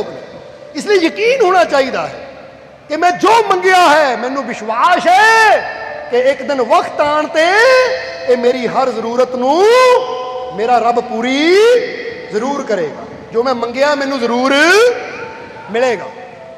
इसलिए दुआ उनकी कबूल होती है जिन्हें ये यकीन होता है कि मेरी दुआ जरूर कबूल होगी। कहते दुआ उन्होंने कबूल होंगी जिन्होंने दुआ कबूल होने का पूरा यकीन होता है। इसलिए अज अगर तुसी भी मालिक के दरबार च आए हो तो तुसी भी पूरे यकीन ना, पूरे विश्वास ना कहना कि मैनू अपने मालिक से पूरा, मेरिया झोलियां रहमतां नाल, मेरिया झोलियां खुशियां नाल, मेरे सारे दुख दूर, मेरे सारे दुख दूर, मेरा मालिक मेरे, ये पूरे विश्वास ना कहना है। तो जे यकीन है तो तुम पाओगे बैठे बैठे ही तुहाडे दुख दूर हो गए, क्योंकि विश्वास की गल, यकीन की गल। और इदा के कई जीव है ਜਿਹੜੇ ਦੱਸਦੇ कि सत्संग च आए सी तां प्रॉब्लम सी, ਜਦੋਂ ਉੱਠੇ ਆ घर जाके पता लगा प्रॉब्लम ही खत्म हो गई। गल याद रखना है, ये रहमत है उस मालिक की। क्योंकि फिर कहांगे कि ਉਹਦੇ घर च कोई ना ही डेर है ना ही अंधेर है, ये बंदे की सोच च ही डेर भी है, इस बंदे की सोच विच ही अंधेर भी है। इसलिए विश्वास करना अपने मालिक पे। और जो कहते हैं मूसा की गल आइए और फिर सत्संग को समाप्ति तरफ लैके चलिए, क्योंकि मूसा ने अपने साथियों को डरो ना, ये फिरौन की सेना दरिया च आ भी गई है तो मालिक नाल है, वो मेरा रब मेरे नाल है, वो इन्हों साढ़े तक पहुँचन नहीं देगा। कहते जिद्दे मूसा के प्यारे दरिया तो बाहर होए तो फिर की होया, खुदा का हुक्म होया कि मूसा हुण देख देख। जदों देखिया मूसा ने तो वो जिहड़ा दरिया इदां सी ना, वो दरिया मिलिया। जदों मिलिया तो जिन्नी फिरौन की सेना सी, जिन्ना फिरौन का लश्कर सी, और खुद फिरौन कहते दरिया च डुब गया। जरा गौर करना, वो पापी डुब गया जिन्हें खुदा नाल नफरत की, क्योंकि कहता सी कोई रब है नहीं, मैं ही रब हाँ। वो अपने हंकार च अपने आप में बड़ा समझदा सी, पर अज उहदा अंत हो गया। तो जेड़े रब नाल प्यार करने वाले, विश्वास करने वाले सी, दरिया चों भी रास्ता मिल गया और अज वो अपनी जिंदगी आराम नाल जी रहे हैं। इसलिए तुहानूं भी कहांगे कि तुहाडी तरफ भी कोई मुश्किल आवे, तुहाडी तरफ भी कोई परेशानी आवे, तुहाडी तरफ भी कोई बीमारी आवे तो डरना नहीं है। मूसा की तरह मुस्कुरा के उसका सामना करना है कि आ रही है बीमारी, आ रहा है कोई भी दुख, आ रही है कोई परेशानी, वो परवाह ही कोई नहीं, क्योंकि मेरा मालिक मेरे। यकीन है कि नहीं? आज तो मुस्कुराना है, फिर डरना नहीं है। बोलो मुस्कुराओगे कि नहीं? मुसीबत नूं देख के, परेशानी नूं देख के मुस्कुराना है, समझते हो कि नहीं? इत्थे एडिसन की गल दस दईए फटाफट कि एडिसन की फैक्ट्री में जो अग लगी ना, किन्ने करोड़ का नुकसान हो गया। किन्ने करोड़ का एडिसन का, जिन्हें बल्ब की खोज की सी, 60 साल की उम्र सी। कितनी उम्र सी उसकी? 60 साल। जरा सोचो 60 साल दे विच जिस आदमी ने इन्नी मेहनत नाल ये फैक्ट्री तैयार की सी, और लगता कि हुण बई 60 साल का हो गया। एक बंदा कहता बुढ़ा हो गया हुण तो 60 साल का। जे हुण एड्डा वड्डा नुकसान हो जाए तो बंदा बर्दाश्त करना औखा हो जाता है कि हुण 60 साल की उम्र हो गई, एड्डा नुकसान।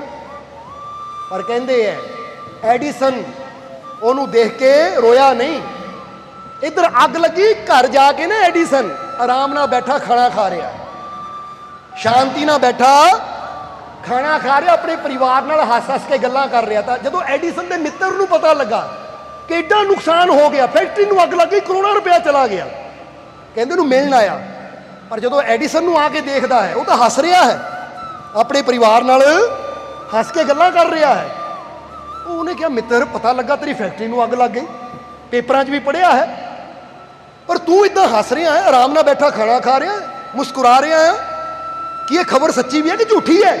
क्योंकि उन्होंने लगा सी एड्डा वड्डा नुकसान हो गया, फैक्ट्री सड़ गई होवे तो बंदा तो दुखी होकर बैठा होंदा है, रोनी जी शक्ल बना के हाय हाय करदा, पिटदा, दिल नूं लैके बैठा होंदा है कि हाय मैनू अटैक हो जाना या मैनू ये हो जाना, वो हो जाना। पर ये मुस्कुरा रहा है, ये हस रहा है। तो उस वेले मित्र ने कहा कि गल सच्ची है या मजाक है? पेपरां 'च भी पढ़िया मैं कि तेरी फैक्ट्री सड़ के सुआह हो गई, पर तेनू देख के लग रहा है जिद्दां खबर झूठी हुंदी है, क्योंकि तू हस रहा है, तेनू कोई चिंता नहीं है। तो उस वेले एडिसन ने कहा नहीं, खबर सच्ची है, खबर सच्ची है, मेरी फैक्ट्री वाकई करोड़ों का नुकसान हो गया। वो कहते फिर तू हस रहा है? तो एडिसन कहता हस रहा है, हुण दस नुकसान हो गया है, जो होना सी वो तो हो गया, हुण जे मैं रोवांगा तो रो के बनना की है? ठीक है, जिहड़ा नुकसान हो गया मैं झल्लण नूं तैयार है, मेहनत करके दोबारा उहनूं खड़ा कर लूँ। पर जे मैं रोण बह जावां, जे मैं हाय हाय करन बह जावां तो उहदे नाल नुकसान तो होया ही है, मैं अपना भी, अपनी सेहत का नुकसान भी जरूर कर लेना। ओ भाई फैक्ट्री सड़ी है, पैसों का नुकसान जरूर होया, पर आ जिहड़ी मेरे घर च खुशी है ना, आ जिहड़ी मेरे घर च खुशी का माहौल है, शांति है, मैं इसदा नुकसान नहीं कर सकता। जरा देखो इनू कहते हैं। फिर कहते थोड़े समय च दोबारा मेहनत करके उन्हें फैक्ट्री तैयार कर ली। ਤਾਂ ਜ਼ਰਾ ਹੁਣ ਸੱਚ ਦੱਸਣਾ, ਜੇ ਫੈਕਟਰੀ ਨੂੰ ਸੜਦਾ ਦੇਖ ਕੇ ਐਡੀਸਨ ਆਪਣੇ ਦਿਲ ਨੂੰ ਬਹਿ ਕੇ ਕਹਿੰਦਾ ਹਾਏ ਮੈਨੂੰ ਅਟੈਕ ਹੋ ਗਿਆ, ਹੁਣ ਫੈਕਟਰੀ ਦਾ ਨੁਕਸਾਨ ਤਾਂ ਹੋਇਆ ਹੀ, ਜੇ ਦਿਲ ਨੂੰ ਵੀ ਹਾਰਟ ਅਟੈਕ ਹੋ ਜਾਂਦਾ, ਜਾਨ ਵੀ ਚਲੀ ਜਾਂਦੀ, ਤਾਂ ਫਿਰ ਤਾਂ ਦੁੱਗਣਾ ਤਿੱਗਣਾ ਨੁਕਸਾਨ ਹੋ ਗਿਆ। ਪਰ ਐਡੀਸਨ ਨੇ ਉਹ ਨੁਕਸਾਨ ਨੂੰ ਵੀ ਮੁਸਕਰਾ ਕੇ ਸਵੀਕਾਰ ਕੀਤਾ ਔਰ ਕੀ ਕਿਹਾ ਕਿ ਠੀਕ ਹੈ ਪੈਸੇ ਦਾ ਨੁਕਸਾਨ ਹੋਇਆ ਹੈ, ਪਰ ਮੈਂ ਆਪਣੀ ਖੁਸ਼ੀ ਦਾ ਨੁਕਸਾਨ, ਆਪਣੀ ਸ਼ਾਂਤੀ ਦਾ ਨੁਕਸਾਨ ਨਹੀਂ ਕਰ ਸਕਦਾ, ਕਿਉਂਕਿ ਜੇ ਮੈਂ ਸਲਾਮਤ ਹਾਂ ਦੁਬਾਰਾ ਫਿਰ ਇਹਨੂੰ ਕਿਹਾ ਜਾਂਦਾ ਹੈ ਕਿ ਅਗਰ ਤੁਹਾਡੇ ਜੀਵਨ 'ਚ ਵੀ ਚਾਹੇ ਪੈਸੇ ਦਾ ਨੁਕਸਾਨ ਹੋ ਜਾਵੇ, ਕਿਸੇ ਚੀਜ਼ ਦਾ ਨੁਕਸਾਨ ਹੋ ਜਾਵੇ, ਕਿਸੇ ਚੀਜ਼ ਦਾ ਘਾਟਾ ਹੋ ਜਾਵੇ, ਜਾਂ ਇਹਨੂੰ ਦੂਜੇ ਤਰ੍ਹਾਂ ਇੱਕ ਕਹਾਣੀ ਸਮਝ ਲਓ ਕਿ ਇੱਕ ਸੇਠ ਸੀ, ਉਹਦੀ ਫੈਕਟਰੀ ਨੂੰ ਅੱਗ ਲੱਗੀ, ਉਹਦੀ ਫੈਕਟਰੀ ਜਦੋਂ ਅੱਗ ਲੱਗੀ ਦੇਖਿਆ ਤਾਂ ਨਾਲ ਹੀ ਦਿਲ ਫੜ ਕੇ ਬਹਿ ਗਿਆ, ਅਟੈਕ ਹੋ ਗਿਆ, ਉਹਨੂੰ ਹਸਪੀਟਲ ਦਾਖਲ ਕੀਤਾ ਗਿਆ, ਹਸਪੀਟਲ ਵਿੱਚ ਆਪਰੇਸ਼ਨ ਹੋਇਆ। ਹੁਣ ਫੈਕਟਰੀ ਦਾ ਤਾਂ 50 ਲੱਖ ਦਾ ਨੁਕਸਾਨ ਹੋਇਆ ਔਰ ਉਹਦੇ ਆਪਰੇਸ਼ਨ ਤੇ 10 ਲੱਖ ਰੁਪਇਆ ਹੋਰ ਲੱਗ ਗਿਆ। ਹੁਣ ਇਹ ਨੁਕਸਾਨ ਘਟਿਆ ਜਾਂ ਵੱਧ ਗਿਆ? ਔਰ ਹੁਣ ਸਾਰੀ ਜ਼ਿੰਦਗੀ ਉਹ ਵੀਲ ਚੇਅਰ ਤੇ ਬੈਠਾ ਹੈ ਕਿਉਂਕਿ ਤੁਰ ਫਿਰ ਨਹੀਂ ਸਕਦਾ, ਅਟੈਕ ਜ਼ਿਆਦਾ ਜ਼ਬਰਦਸਤੀ, ਲਕਵਾ ਵੀ ਹੋ ਗਿਆ ਉਹਨੂੰ। ਹੁਣ ਅਟੈਕ ਦਿਲ ਤੇ ਵੀ ਹੋਇਆ, ਅਧਰੰਗ ਵੀ ਹੋ ਗਿਆ, ਹੁਣ ਇਹ ਨੁਕਸਾਨ ਕਿੰਨੇ ਗੁਣਾ ਹੋ ਗਿਆ। ਤਾਂ ਜੇ ਉਸ ਲਈ ਉਹ ਵੀ ਕਹਿੰਦਾ ਉਹ ਕੋਈ ਗੱਲ ਨਹੀਂ, ਫੈਕਟਰੀ ਸੜੀ ਹੈ, ਜੇ ਮੇਰਾ ਮਾਲਿਕ ਮੇਰੇ ਨਾਲ ਹੈ ਤਾਂ ਦੁਬਾਰਾ ਇੱਕ ਨਹੀਂ ਹਜ਼ਾਰਾਂ ਫੈਕਟਰੀਆਂ ਖੜੀਆਂ ਹੋ ਜਾਣਗੀਆਂ। ਆਪਣੇ ਆਪ ਨੂੰ ਆਪਣੇ ਮਾਲਿਕ ਦੇ ਨਾਲ ਜੋੜ ਕੇ ਵਿਸ਼ਵਾਸ ਦੇ ਨਾਲ ਜੇ ਖੜ ਜਾਵਾਂਗੇ ਤਾਂ ਕੀ ਪਤਾ ਮਾਲਿਕ ਨੇ ਕਿੱਥੋਂ ਕਿੱਥੋਂ ਕਿਹੜੀ ਰਹਿਮਤ ਕਰ ਦੇਣੀ ਹੈ ਕਿ ਜੇ ਲੱਖਾਂ ਦਾ ਨੁਕਸਾਨ ਹੋਇਆ ਉਹਨਾਂ ਕਰੋੜਾਂ ਪੁੱਦੇ ਦੇਣੇ ਆ ਸਨ। ਇਸ ਲਈ ਜੇ ਜੀਵਨ 'ਚ ਕੋਈ ਮੁਸੀਬਤ ਆਵੇ ਤਾਂ ਮੁਸਕਰਾਓ, ਮੁਸਕਰਾਉਣ ਦੇ ਨਾਲ ਤੁਹਾਡੀ ਹਿੰਮਤ, ਤੁਹਾਡਾ ਹੌਸਲਾ ਵੱਧਦਾ ਹੈ। ਔਰ ਯਾਦ ਰੱਖੋ ਕਿ ਮੁਸ਼ਕਿਲ ਦਾ ਸਾਹਮਣਾ ਕਰਕੇ ਅਗਰ ਮੁਸਕਰਾਉਂਦੇ ਹਾਂ ਅਸੀਂ ਤਾਂ ਮੁਸ਼ਕਿਲ ਛੋਟੀ ਹੋ ਜਾਂਦੀ ਹੈ ਔਰ ਜਲਦੀ ਅਸੀਂ ਉਹ ਮੁਸ਼ਕਿਲ ਤੋਂ ਪਾਰ ਵੀ ਨਿਕਲ ਜਾਂਦੇ हैं। इसलिए फिर कहांगे कि जिंदगी बहुत खूबसूरत है, ये हमारी सोच ही है जो हमें हंसाती है, रुलाती है। जो मुश्किलों को देखकर मुस्कुराता है, कामयाबी उसके आगे सर को झुकाती है। ਤੁਹਾਡੇ ਅੱਗੇ ਵੀ ਕਾਮਯਾਬੀ ਸਰ ਨੂੰ ਝੁਕਾਏਗੀ, ਬਸ ਤੁਸੀਂ ਵੀ ਆਪਣੇ ਮਾਲਿਕ ਤੇ ਯਕੀਨ ਰੱਖਣਾ ਹੈ, ਆਪਣੇ ਮਾਲਿਕ ਨੂੰ ਹਮੇਸ਼ਾ ਆਪਣੇ ਨਾਲ ਸਮਝਣਾ ਹੈ, ਆਪਣੇ ਮਾਲਿਕ ਤੇ ਵਿਸ਼ਵਾਸ ਰੱਖਣਾ ਹੈ। और जिस तरह ही दस रहे सी कि रंग देते हैं नूर देते हैं, बोलो समझते हो कि नहीं? रंग देते हैं नूर देते हैं, बिन पिए ही सरूर। एक मस्ती ये फील होती कि नहीं, खुशी की एक आनंद ही, ये भी आनंद का भी नशा होता है।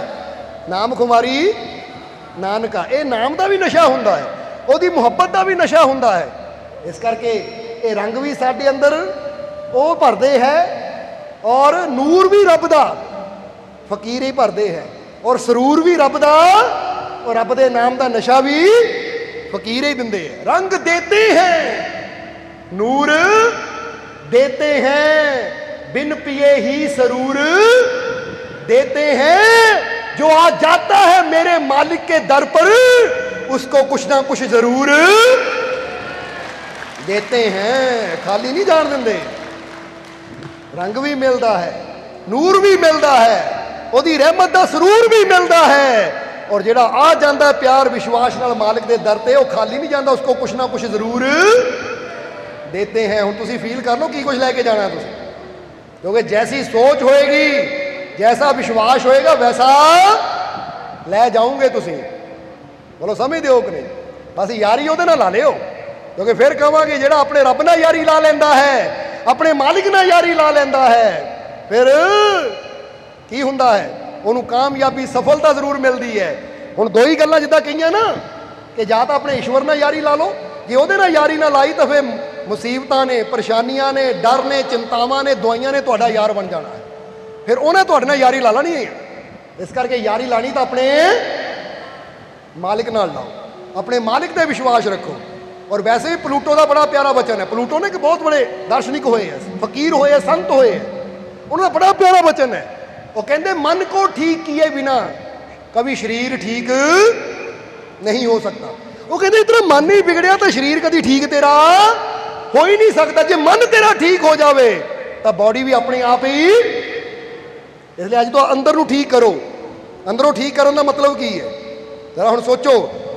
अंदर नूं ठीक करने का मतलब अपनी सोच नूं विश्वास नाल भरपूर करना, साहसी बनना, हिम्मतवर, शक्तिशाली अपने आप नूं फील करना कि मैं कमज़ोर नहीं हाँ, मैं अपने शक्तिशाली बाप दी शक्तिशाली संतान हाँ। ਜਦੋਂ ਅਸੀਂ ਇਹ ਗੱਲ ਤੇ ਵਿਸ਼ਵਾਸ ਕਰਨਾ ਸ਼ੁਰੂ ਕਰ ਦਿੰਦੇ ਤਾਂ ਅਸੀਂ ਆਪਣੇ ਮਨ ਨੂੰ ਠੀਕ ਕਰਦੇ ਹਾਂ। ਬੋਲੋ ਸਮਝਦੇ ਹੋ ਕਿ ਨਹੀਂ? ਇਸ ਲਈ ਅੱਜ ਤੋਂ ਆਪਣੇ ਮਨ ਨੂੰ ਠੀਕ ਕਰਨਾ ਹੈ। ਮਨ ਨੂੰ ਠੀਕ ਕਰਨ ਦਾ ਮਤਲਬ ਹੈ ਸ਼ੰਕਾ ਦੇ ਵਿਚਾਰ ਨਹੀਂ ਸੋਚਣੇ, ਚਿੰਤਾਵਾਂ ਬਾਰੇ ਨਹੀਂ ਸੋਚਣਾ, ਡਰ ਵੱਲ ਧਿਆਨ ਨਹੀਂ ਦੇਣਾ, ਧਿਆਨ ਦੇਣਾ ਆਪਣੇ ਮਾਲਿਕ ਦੀ ਰਹਿਮਤ ਵੱਲ, ਧਿਆਨ ਦੇਣਾ ਆਪਣੇ ਮਾਲਿਕ ਦੀ ਤਰਫ। ਬੋਲੋ ਸਮਝਦੇ ਹੋ ਕਿ ਨਹੀਂ? ਇਸ ਲਈ ਕਬੀਰ ਸਾਹਿਬ ਨੇ ਵੀ ਕਿਹਾ ਹੈ ਕਿ ਕਬੀਰ ਬੇੜਾ ਜ਼ਰਜ਼ਰਾ ਫੂਟੇ ਸ਼ੇਖ ਹਜ਼ਾਰ, ਹਰੂਏ ਹਰੂਏ ਤਰ ਗਏ ਡੂਬੇ ਜਿਨ ਸਿਰ ਭਾਰ। ਉਹ ਕਹਿੰਦੇ ਜਿਹਨਾਂ ਸਿਰ ਭਾਰ ਹੁੰਦਾ ਡੁੱਬ ਜਾਂਦੇ। ਇਹ ਭਾਰ ਕਿਹੜਾ ਹੈ? ਨਫ਼ਰਤ ਦਾ ਭਾਰ, ਚਿੰਤਾਵਾਂ ਦਾ ਭਾਰ, ਕ੍ਰੋਧ ਦਾ ਭਾਰ। ਹੁਣ ਜਦੋਂ ਐਵੇਂ ਟੈਨਸ਼ਨ ਦਾ ਭਾਰ ਸਿਰ ਤੇ ਲੈ ਕੇ ਬੈਠਾਂਗੇ ਤਾਂ ਡੁੱਬਣਾ ਹੀ ਹੈ ਅਸੀਂ। ਤਾਂ ਜੇ ਆਪਣੇ ਮਾਲਿਕ ਤੇ ਯਕੀਨ ਰੱਖਾਂਗੇ ਤਾਂ ਜਿਨ੍ਹਾਂ ਨੂੰ ਆਪਣੇ ਮਾਲਿਕ ਤੇ ਵਿਸ਼ਵਾਸ ਹੁੰਦਾ ਫਿਰ ਉਹ ਆਪਣਾ ਸਾਰਾ ਭਾਰ ਛੱਡ ਦਿੰਦੇ ਉਸ ਤੇ ਕਿ ਹੁਣ ਮੇਰਾ ਮੁਝਮੇ ਕਿਛ ਨਹੀਂ ਜੋ ਕਿਛ ਹੈ। ਇਸ ਲਈ ਅੱਜ ਤੁਹਾਨੂੰ ਵੀ ਕਵਾਂਗੇ ਕਿ ਅਗਰ ਤੁਹਾਡੇ ਜੀਵਨ 'ਚ ਕੋਈ ਮੁਸੀਬਤ ਹੈ, ਕੋਈ ਪਰੇਸ਼ਾਨੀ ਹੈ, ਕੋਈ ਚਿੰਤਾ ਹੈ ਤਾਂ ਲਿਆਓ ਇਹ ਭਾਰ ਸਾਨੂੰ ਦੇ ਜਾਓ ਇੱਥੇ। ਬੋਲੋ ਸਮਝਦੇ ਹੋ ਕਿ ਨਹੀਂ? ਅੱਜ ਤੋਂ ਹਲਕੇ ਹੋ ਕੇ ਜਾਓ। ਕਿਉਂ? ਕਿਉਂਕਿ ਜਿੱਦਾਂ ਹਜ਼ਰਤ ਅਲੀ ਨੇ ਕਿਹਾ ਕਿ ਰੱਬ ਕਹਿੰਦਾ ਹੈ ਜੋ ਮੇਰਾ ਜ਼ਿਕਰ ਕਰਤਾ ਹੈ ਉਸकी ਮੈਂ ਫਿਕਰ ਕਰਤਾ ਹੂੰ। ਔਰ ਸੋਚੋ ਜਦੋਂ ਰੱਬ ਸਾਡੀ ਫਿਕਰ ਕਰਨ ਵਾਲਾ ਤਾਂ ਸਾਨੂੰ ਫਿਕਰ ਕਰਨ ਦੀ ਕੀ ਲੋੜ ਹੈ? ਫਿਰ ਜਰਾ ਸੋਚੋ। ਪਰ ਅੱਜ ਫਰਕ ਪਤਾ ਕੀ ਹੈ? ਬੰਦਾ ਜ਼ਿਕਰ ਨਹੀਂ ਕਰਦਾ, ਬੰਦਾ ਹਰ ਵੇਲੇ ਫਿਕਰ ਕਰਦਾ ਹੈ ਮੇਰਾ ਕੀ ਬਣੇਗਾ, ਮੇਰੇ ਪਰਿਵਾਰ ਦਾ ਕੀ ਬਣੇਗਾ, ਮੇਰੇ ਕਾਰੋਬਾਰ ਦਾ ਕੀ ਬਣੇਗਾ, ਮੇਰੀ ਪੜ੍ਹਾਈ 'ਚ ਕਾਮਯਾਬੀ ਮਿਲੇਗੀ ਨਹੀਂ, ਕੰਮ 'ਚ ਸਫਲਤਾ ਮਿਲੇਗੀ ਕਿ ਨਹੀਂ, ਜੀਵਨ 'ਚ ਖੁਸ਼ੀਆਂ ਆਉਣਗੀਆਂ। ਇਹ ਫਿਕਰ ਹੀ ਹੈ। ਤਾਂ ਰੱਬ ਦਾ ਕਹਿਣਾ ਹੈ ਕਿ ਫਿਕਰ ਛੱਡ ਜ਼ਿਕਰ ਕਰ। ਜ਼ਿਕਰ ਦਾ ਮਤਲਬ ਕੀ ਹੈ? ਕਿ ਆਪਣੇ ਮਾਲਿਕ ਤੇ ਭਰੋਸਾ ਕਰ, ਆਪਣੇ ਮਾਲਿਕ ਨੂੰ ਯਾਦ ਰੱਖ, ਉੱਠਦੇ ਬੈਠਦੇ ਇਹ ਰੱਖ ਕਿ ਕਾਮਯਾਬੀ ਦੇਣਾ, ਖੁਸ਼ੀਆਂ ਦੇਣਾ ਮੇਰੇ ਉਹ ਮਾਲਿਕ ਦੇ ਹੱਥ 'ਚ ਹੈ। ਤਾਂ ਜੇ ਮੇਰਾ ਮਾਲਿਕ ਮੇਰੇ ਨਾਲ ਹੈ ਤਾਂ ਮੈਨੂੰ ਪੂਰਾ ਵਿਸ਼ਵਾਸ ਹੈ ਆਉਣ ਵਾਲਾ ਸਮਾਂ ਮੇਰੇ ਵਾਸਤੇ ਖੁਸ਼ੀਆਂ, ਕਾਮਯਾਬੀ, ਸਫਲਤਾ ਭਰਿਆ। ਇਹਨੂੰ ਇਹਦੇ ਜ਼ਿਕਰ ਕਰਨਾ। ਪਰ ਅੱਜ ਬੰਦਾ ਜ਼ਿਕਰ ਕਰਦਾ ਨਹੀਂ, ਫਿਕਰ ਹਰ ਵੇਲੇ ਕਰਦਾ ਹੈ। ਫਿਕਰ 'ਚ ਨੀਂਦ ਨਹੀਂ ਆਉਂਦੀ ਬੰਦੇ ਨੂੰ। ਬੋਲੋ ਹੁੰਦਾ ਕਿ ਨਹੀਂ? ਹੁਣ ਇਹ ਫਿਕਰ ਛੱਡੀਏ ਤਾਂ ਜ਼ਿਕਰ ਕਰੀਏ। ਜਦੋਂ ਤੁਸੀਂ ਜ਼ਿਕਰ ਕਰਨਾ ਸ਼ੁਰੂ ਕਰ ਦਿੱਤਾ ਤਾਂ ਫਿਕਰ ਤੁਹਾਡੀ ਉਹ ਰੱਬ ਆਪ ਕਰੇਗਾ। ਔਰ ਜਿਹਨੇ ਸਾਰੀ ਕਾਇਨਾਤ ਨੂੰ ਬਣਾਇਆ ਹੈ, ਸਾਰੀ ਸ੍ਰਿਸ਼ਟੀ ਨੂੰ ਬਣਾਇਆ ਹੈ, ਜਦੋਂ ਉਹ ਸਾਡੀ ਫਿਕਰ ਕਰਨ ਵਾਲਾ ਬੈਠਾ ਹੋਵੇ ਤਾਂ ਫਿਰ ਸਾਨੂੰ ਤਾਂ ਫਿਕਰ ਕਰਨ ਦੀ ਬਸ ਵਿਸ਼ਵਾਸ ਕਰਨਾ ਅਸੀਂ ਆਪਣੇ ਮਾਲਿਕ ਤੇ ਕਿ ਮੈਨੂੰ ਆਪਣੇ ਮਾਲਿਕ ਤੇ ਪੂਰਾ ਵਿਸ਼ਵਾਸ ਹੈ ਕਿ ਆਉਣ ਵਾਲਾ ਸਮਾਂ ਮੇਰੇ ਵਾਸਤੇ ਖੁਸ਼ੀਆਂ ਭਰਿਆ ਹੋਏਗਾ, ਮੇਰੇ ਵਾਸਤੇ ਕਾਮਯਾਬੀ ਭਰਿਆ, ਸਫਲਤਾ ਭਰਿਆ। ਮੈਨੂੰ ਪੂਰਾ ਆਪਣੇ ਮਾਲਿਕ ਤੇ ਬੋਲੋ ਰੱਖੋਗੇ ਕਿ ਨਹੀਂ? ਜੇ ਵਿਸ਼ਵਾਸ ਹੈ ਤਾਂ ਸਾਡਾ ਬਚਨ ਹੈ ਕਿ ਅੱਜ ਲਿਖ ਕੇ ਲੈ ਜਾਓ ਕਿ ਜੇ ਤੁਸੀਂ ਵਿਸ਼ਵਾਸ ਕਰਦੇ ਹੋ ਕਿ ਮੇਰਾ ਮਾਲਿਕ ਮੇਰੇ ਨਾਲ ਹੈ, ਆਉਣ ਵਾਲਾ ਕੱਲ ਮੇਰੇ ਵਾਸਤੇ ਬਹੁਤ ਅੱਛਾ ਹੋਏਗਾ, ਆਉਣ ਵਾਲਾ ਸਮਾਂ ਮੇਰੇ ਵਾਸਤੇ ਅੱਛਾ ਹੋਏਗਾ, ਤਾਂ ਜਾਓ ਅੱਛਾ ਹੀ ਹੋਏਗਾ। ਇਹ ਯਕੀਨ ਹੈ। ਕਿਉਂਕਿ ਜਿੱਦਾਂ ਦੀ ਸਾਡੀ ਸੋਚ ਹੋਣੀ, ਜਿੱਦਾਂ ਦਾ ਸਾਡਾ ਵਿਸ਼ਵਾਸ ਹੋਣਾ ਨਾ, ਵੈਸਾ ਹੀ ਸਾਡੇ ਮਾਲਿਕ ਨੇ ਸਾਨੂੰ ਦੇਣਾ ਵੀ ਹੈ। ਇਸ ਲਈ ਤਾਂ ਜਿਨ੍ਹਾਂ ਨੇ ਰਾਜ ਨੂੰ ਸਮਝਣਾ, ਹੈਨਰੀ ਫੋਰਡ ਜੋ ਫੋਰਡ ਕੰਪਨੀ ਦਾ ਮਾਲਿਕ ਸੀ, ਉਹਨੇ ਇੱਕ ਗੱਲ ਬੜੀ ਪਿਆਰੀ ਕਹੀ ਹੈ। ਉਹ ਕਹਿੰਦੇ ਅਗਰ ਤੈਨੂੰ ਵਿਸ਼ਵਾਸ ਹੈ ਕਿ ਤੂੰ ਕਰ ਸਕਦਾ ਹੈ ਤਾਂ ਤੂੰ ਕਰ ਸਕਦਾ ਹੈ, ਅਗਰ ਤੈਨੂੰ ਵਿਸ਼ਵਾਸ ਹੈ ਤੂੰ ਨਹੀਂ ਕਰ ਸਕਦਾ ਤਾਂ ਤੂੰ ਨਹੀਂ ਕਰ ਸਕਦਾ, ਕਿਉਂਕਿ ਦੋਨਾਂ ਹਾਲਤਾਂ ਵਿੱਚ ਤੂੰ ਸਹੀ ਹੈ। ਬੋਲੋ ਸਮਝਦੇ ਹੋ ਕਿ ਨਹੀਂ? ਜਿੱਦਾਂ ਕੋਈ ਬੰਦਾ ਕਹਿੰਦਾ ਮੈਂ ਆ ਨਹੀਂ ਕਰ ਸਕਦਾ, ਕਹਿੰਦੇ ਇਹ ਵੀ ਠੀਕ ਹੈ, ਤੂੰ ਸਹੀ ਕਹਿ ਰਿਹਾ ਹੈ। ਤਾਂ ਇੱਕ ਬੰਦਾ ਕਹਿੰਦਾ ਮੈਂ ਕਰ ਸਕਦਾ, ਕਹਿੰਦੇ ਉਹ ਵੀ ਠੀਕ ਹੈ, ਉਹ ਵੀ ਸਹੀ ਕਹਿ ਰਿਹਾ ਹੈ। ਉਹ ਕਹਿੰਦੇ ਕਮਾਲ ਦੀ ਗੱਲ ਹੈ, ਇਹ ਕਿੱਦਾਂ ਹੋ ਸਕਦਾ ਹੈ? ਉਹ ਕਹਿੰਦੇ ਹੋ ਸਕਦਾ ਹੈ ਕਿਉਂਕਿ ਜੈਸੀ ਇਨਸਾਨ ਦੀ ਸੋਚ ਹੋਣੀ ਹੈ ਵੈਸਾ ਹੀ ਉਹਨੂੰ ਰਿਜ਼ਲਟ ਵੀ ਮਿਲਣਾ ਹੈ। ਇੱਕ ਪਹਾੜ ਹੈ ਨਾ, ਜੇ ਬੰਦਾ ਕਹੇ ਮੈਂ ਨਹੀਂ ਚੜ੍ਹ ਸਕਦਾ ਤਾਂ ਕਦੀ ਚੜ੍ਹ ਹੀ ਨਹੀਂ ਪਾਏਗਾ ਉਹ। ਤੇ ਇੱਕ ਬੰਦਾ ਕਹੇ ਮੈਂ ਚੜ੍ਹ ਸਕਦਾ ਹਾਂ, ਮੈਂ ਕਰ ਸਕਦਾ ਹਾਂ, ਤਾਂ ਫਿਰ ਪਹਾੜ ਚਾਹੇ ਜਿੰਨਾ ਮਰਜ਼ੀ ਉੱਚਾ ਹੋਵੇ ਉਹ ਕਰਕੇ ਦਿਖਾਏਗਾ। ਕਿਉਂਕਿ ਜਦੋਂ ਅੰਦਰ ਸੋਚ ਆਉਂਦੀ ਨਾ ਮੈਂ ਕਰ ਸਕਦਾ ਹੈ ਤਾਂ ਰੱਬ ਉਹਨੂੰ ਤਾਕਤ ਦਿੰਦਾ ਕਰਨ ਕੇ ਦਿਖਾਉਣ ਦੀ ਕਿ ਜੇ ਤੂੰ ਵਿਸ਼ਵਾਸ ਕਰ ਸਕਦਾ ਹੈ ਤਾਂ ਬੇਟਾ ਕਰ, ਮੈਂ ਤੇਰੇ ਨਾਲ। ਹੁਣ ਜ਼ਰਾ ਸੋਚੋ, ਜੇ ਤੁਹਾਡੇ ਬੱਚੇ ਨੇ ਸਾਈਕਲ ਚਲਾਉਣਾ ਸਿੱਖਣਾ ਹੋਵੇ, ਉਹਦੀ ਭਾਵਨਾ ਸਾਈਕਲ ਚਲਾਉਣ ਦੀ, ਉਹ ਤੁਹਾਨੂੰ ਕਹਿੰਦਾ ਪਿਤਾ ਜੀ ਮੈਂ ਸਾਈਕਲ ਚਲਾ, ਕਹਿੰਦੇ ਬੇਟਾ ਤੂੰ ਕਰ ਸਕਦਾ, ਚੱਲ ਮੈਂ ਤੇਰੇ। ਤਾਂ ਫਿਰ ਜਦੋਂ ਬੱਚਾ ਕੋਸ਼ਿਸ਼ ਕਰਦਾ ਤੁਸੀਂ ਸੰਭਾਲਦੇ ਹੋ ਕਿ ਨਹੀਂ ਉਹਨੂੰ, ਉਹਦੇ ਸਾਈਕਲ ਨੂੰ ਪਕੜਦੇ ਹੋ ਕਿ ਨਹੀਂ? ਫਿਰ ਇੱਕ ਟਾਈਮ ਆਉਂਦਾ ਜਦੋਂ ਬੱਚਾ ਪੈਡਲ ਮਾਰਦਾ ਫਿਰ ਤੁਸੀਂ ਥੋੜਾ ਛੱਡ ਵੀ ਦਿੰਦੇ ਹੋ ਤਾਂ ਕਿ ਹੁਣ ਆਪ ਚਲੇ। ਫਿਰ ਕਰਦਿਆਂ ਸਾਥ ਦਿੰਦਿਆਂ ਇੱਕ ਟਾਈਮ ਆਉਂਦਾ ਫਿਰ ਤੁਹਾਡੇ ਸਹਾਰੇ ਲੋੜ ਨਹੀਂ, ਆਪ ਹੀ ਦੌੜਦਾ ਹੈ। ਇਸੇ ਤਰ੍ਹਾਂ ਇਹ ਯਾਦ ਰੱਖੋ, ਜੇ ਤੁਸੀਂ ਆਪਣੇ ਬੱਚੇ ਨੂੰ ਸਹਾਰਾ ਦੇ ਸਕਦੇ ਹੋ ਤਾਂ ਫਿਰ ਕੀ ਉਹ ਸਾਡਾ ਪਿਤਾ ਪਰਮਾਤਮਾ ਜੋ ਸਾਰੀ ਸ੍ਰਿਸ਼ਟੀ ਦਾ ਮਾਲਕ ਹੈ, ਅਗਰ ਉਹ ਤੇ ਵਿਸ਼ਵਾਸ ਰੱਖਾਂਗੇ ਉਹ ਸਾਨੂੰ ਕਿਉਂ ਨਾ ਸੰਭਾਲੇਗਾ, ਸਾਨੂੰ ਕਿਉਂ ਨਾ ਸਹਾਰਾ ਦੇਗਾ, ਸਾਡੀ ਕਿਉਂ ਨਾ ਮਦਦ ਕਰੇਗਾ। ਕਿਉਂਕਿ ਤੁਹਾਡੇ ਨਾਲੋਂ ਜ਼ਿਆਦਾ ਤੁਹਾਡੇ ਨਾਲੋਂ ਜ਼ਿਆਦਾ ਮਤਲਬ ਜਿੰਨਾ ਤੁਸੀਂ ਆਪਣੇ ਬੱਚਿਆਂ ਨੂੰ ਪਿਆਰ ਕਰਦੇ ਹੋ ਉਹ ਤੋਂ ਕਈ ਗੁਣਾ ਜ਼ਿਆਦਾ ਉਹ ਤੁਹਾਨੂੰ ਪਿਆਰ ਕਰਦਾ ਹੈ। ਪਰ ਗੱਲ ਤਾਂ ਵਿਸ਼ਵਾਸ ਕਰਨ ਦੀ ਹੈ। ਇਸ ਲਈ ਅੱਜ ਤੋਂ ਆਪਣੇ ਮਾਲਿਕ ਤੇ ਵਿਸ਼ਵਾਸ ਕਰਨਾ, ਡਰਨਾ ਨਹੀਂ ਹੈ, ਚਿੰਤਾ ਨਹੀਂ ਕਰਨੀ, ਫਿਕਰ ਨਹੀਂ ਕਰਨੀ। ਤਾਂ ਜੇ ਡਰ ਲੱਗੇ ਨਾ, ਜਿੱਦਾਂ ਆਪਾਂ ਪਲੇਨ ਦੀ ਗੱਲ ਦੱਸੀ ਕਿ ਜਿਹੜੇ ਡਰ ਰਹੇ ਸੀ ਉਹਨਾਂ ਵੱਲ ਦੇਖਦੇ ਆ ਤਾਂ ਡਰ ਵੱਧਦਾ ਹੈ, ਤਾਂ ਜਦੋਂ ਦੇਖਦੇ ਉਹ ਸਾਹਮਣੇ ਬੈਠੇ ਹੱਸ ਰਹੇ ਆ ਤਾਂ ਫਿਰ ਡਰ ਖਤਮ ਹੋ ਜਾਂਦਾ ਹੈ।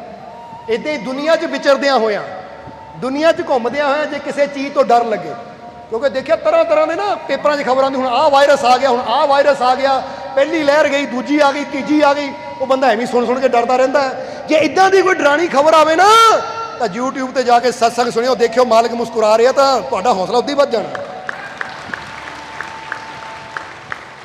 ਕਿਉਂਕਿ ਜਿਹੜੇ ਖੁਦ ਨਿਡਰ ਹੈ ਉਹਨਾਂ ਨਾਲ ਜੁੜਾਂਗੇ ਤਾਂ ਨਿਡਰ ਬਣਦੇ ਚਲੇ ਜਾਓਗੇ ਤੁਸੀਂ।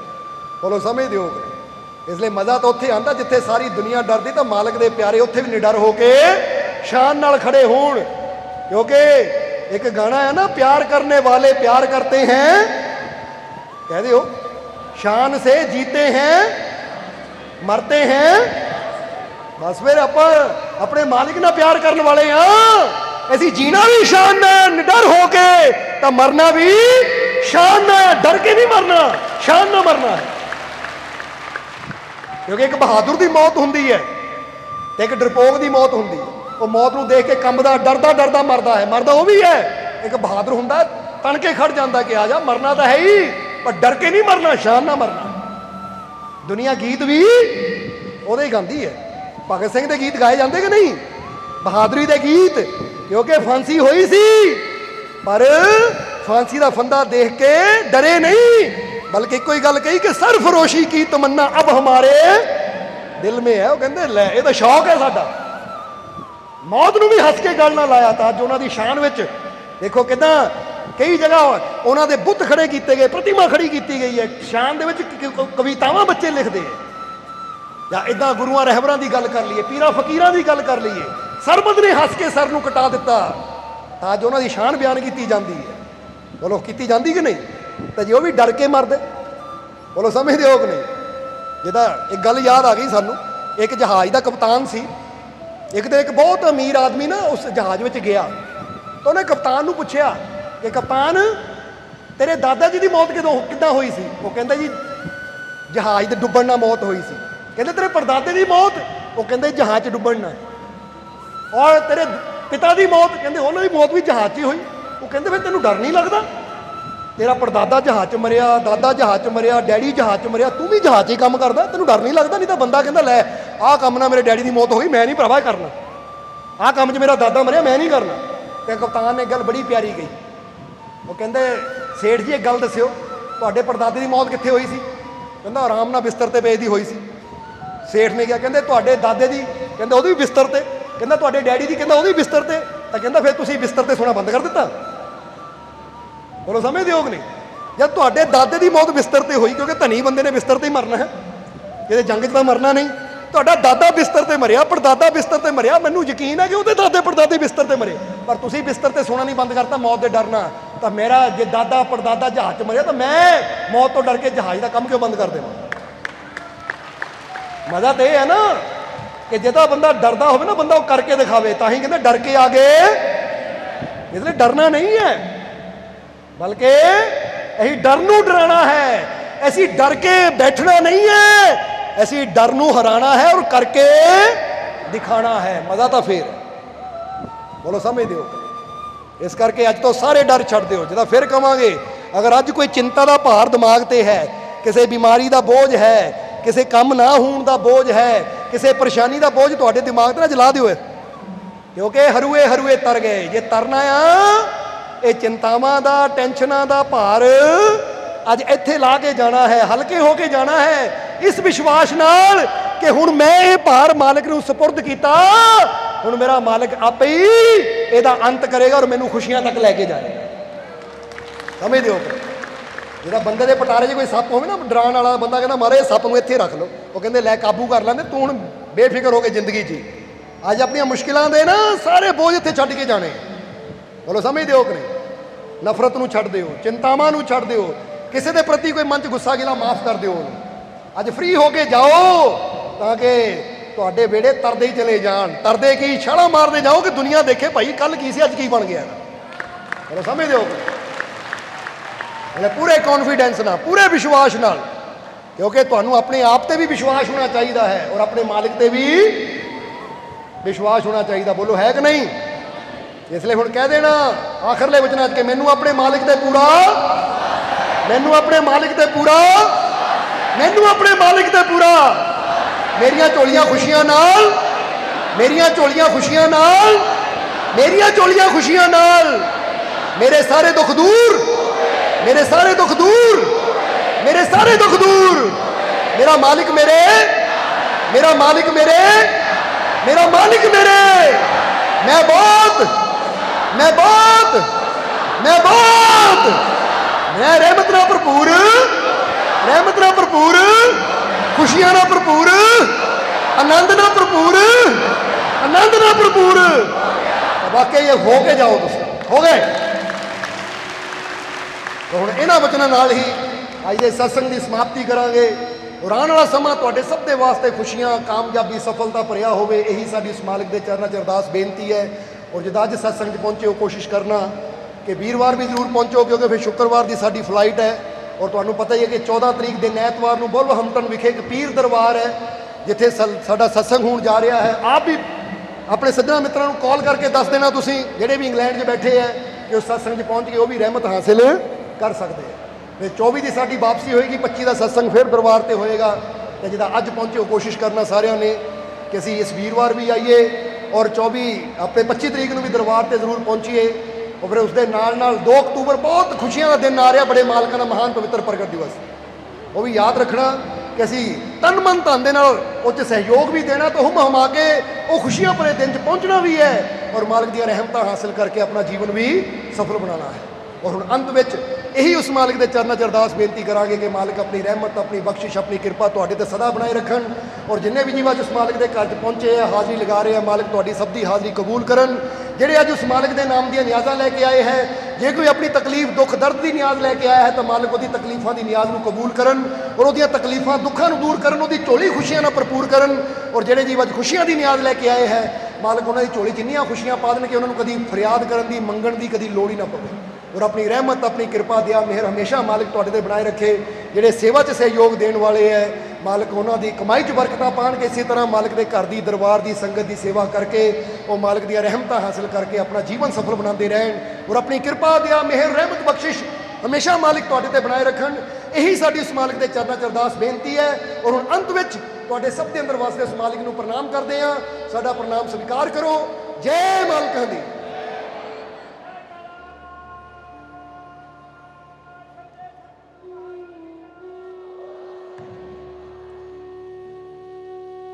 वीडियो अच्छी लगी हो तो कृपया इसे शेयर जरूर करें। आपके शेयर करने से अगर किसी की जिंदगी में अच्छा बदलाव आता है, पॉजिटिव चेंज आती है, तो ये भी आपकी तरफ से किया गया एक नेक कर्म होगा, एक सेवा होगी। तो वीडियो को शेयर जरूर करें और वीडियो देखने के लिए सर्व संजय दरबार कांटियां शरीफ यूट्यूब चैनल को सब्सक्राइब करें और फेसबुक पेज को फॉलो करना ना भूलें। जय माता दी।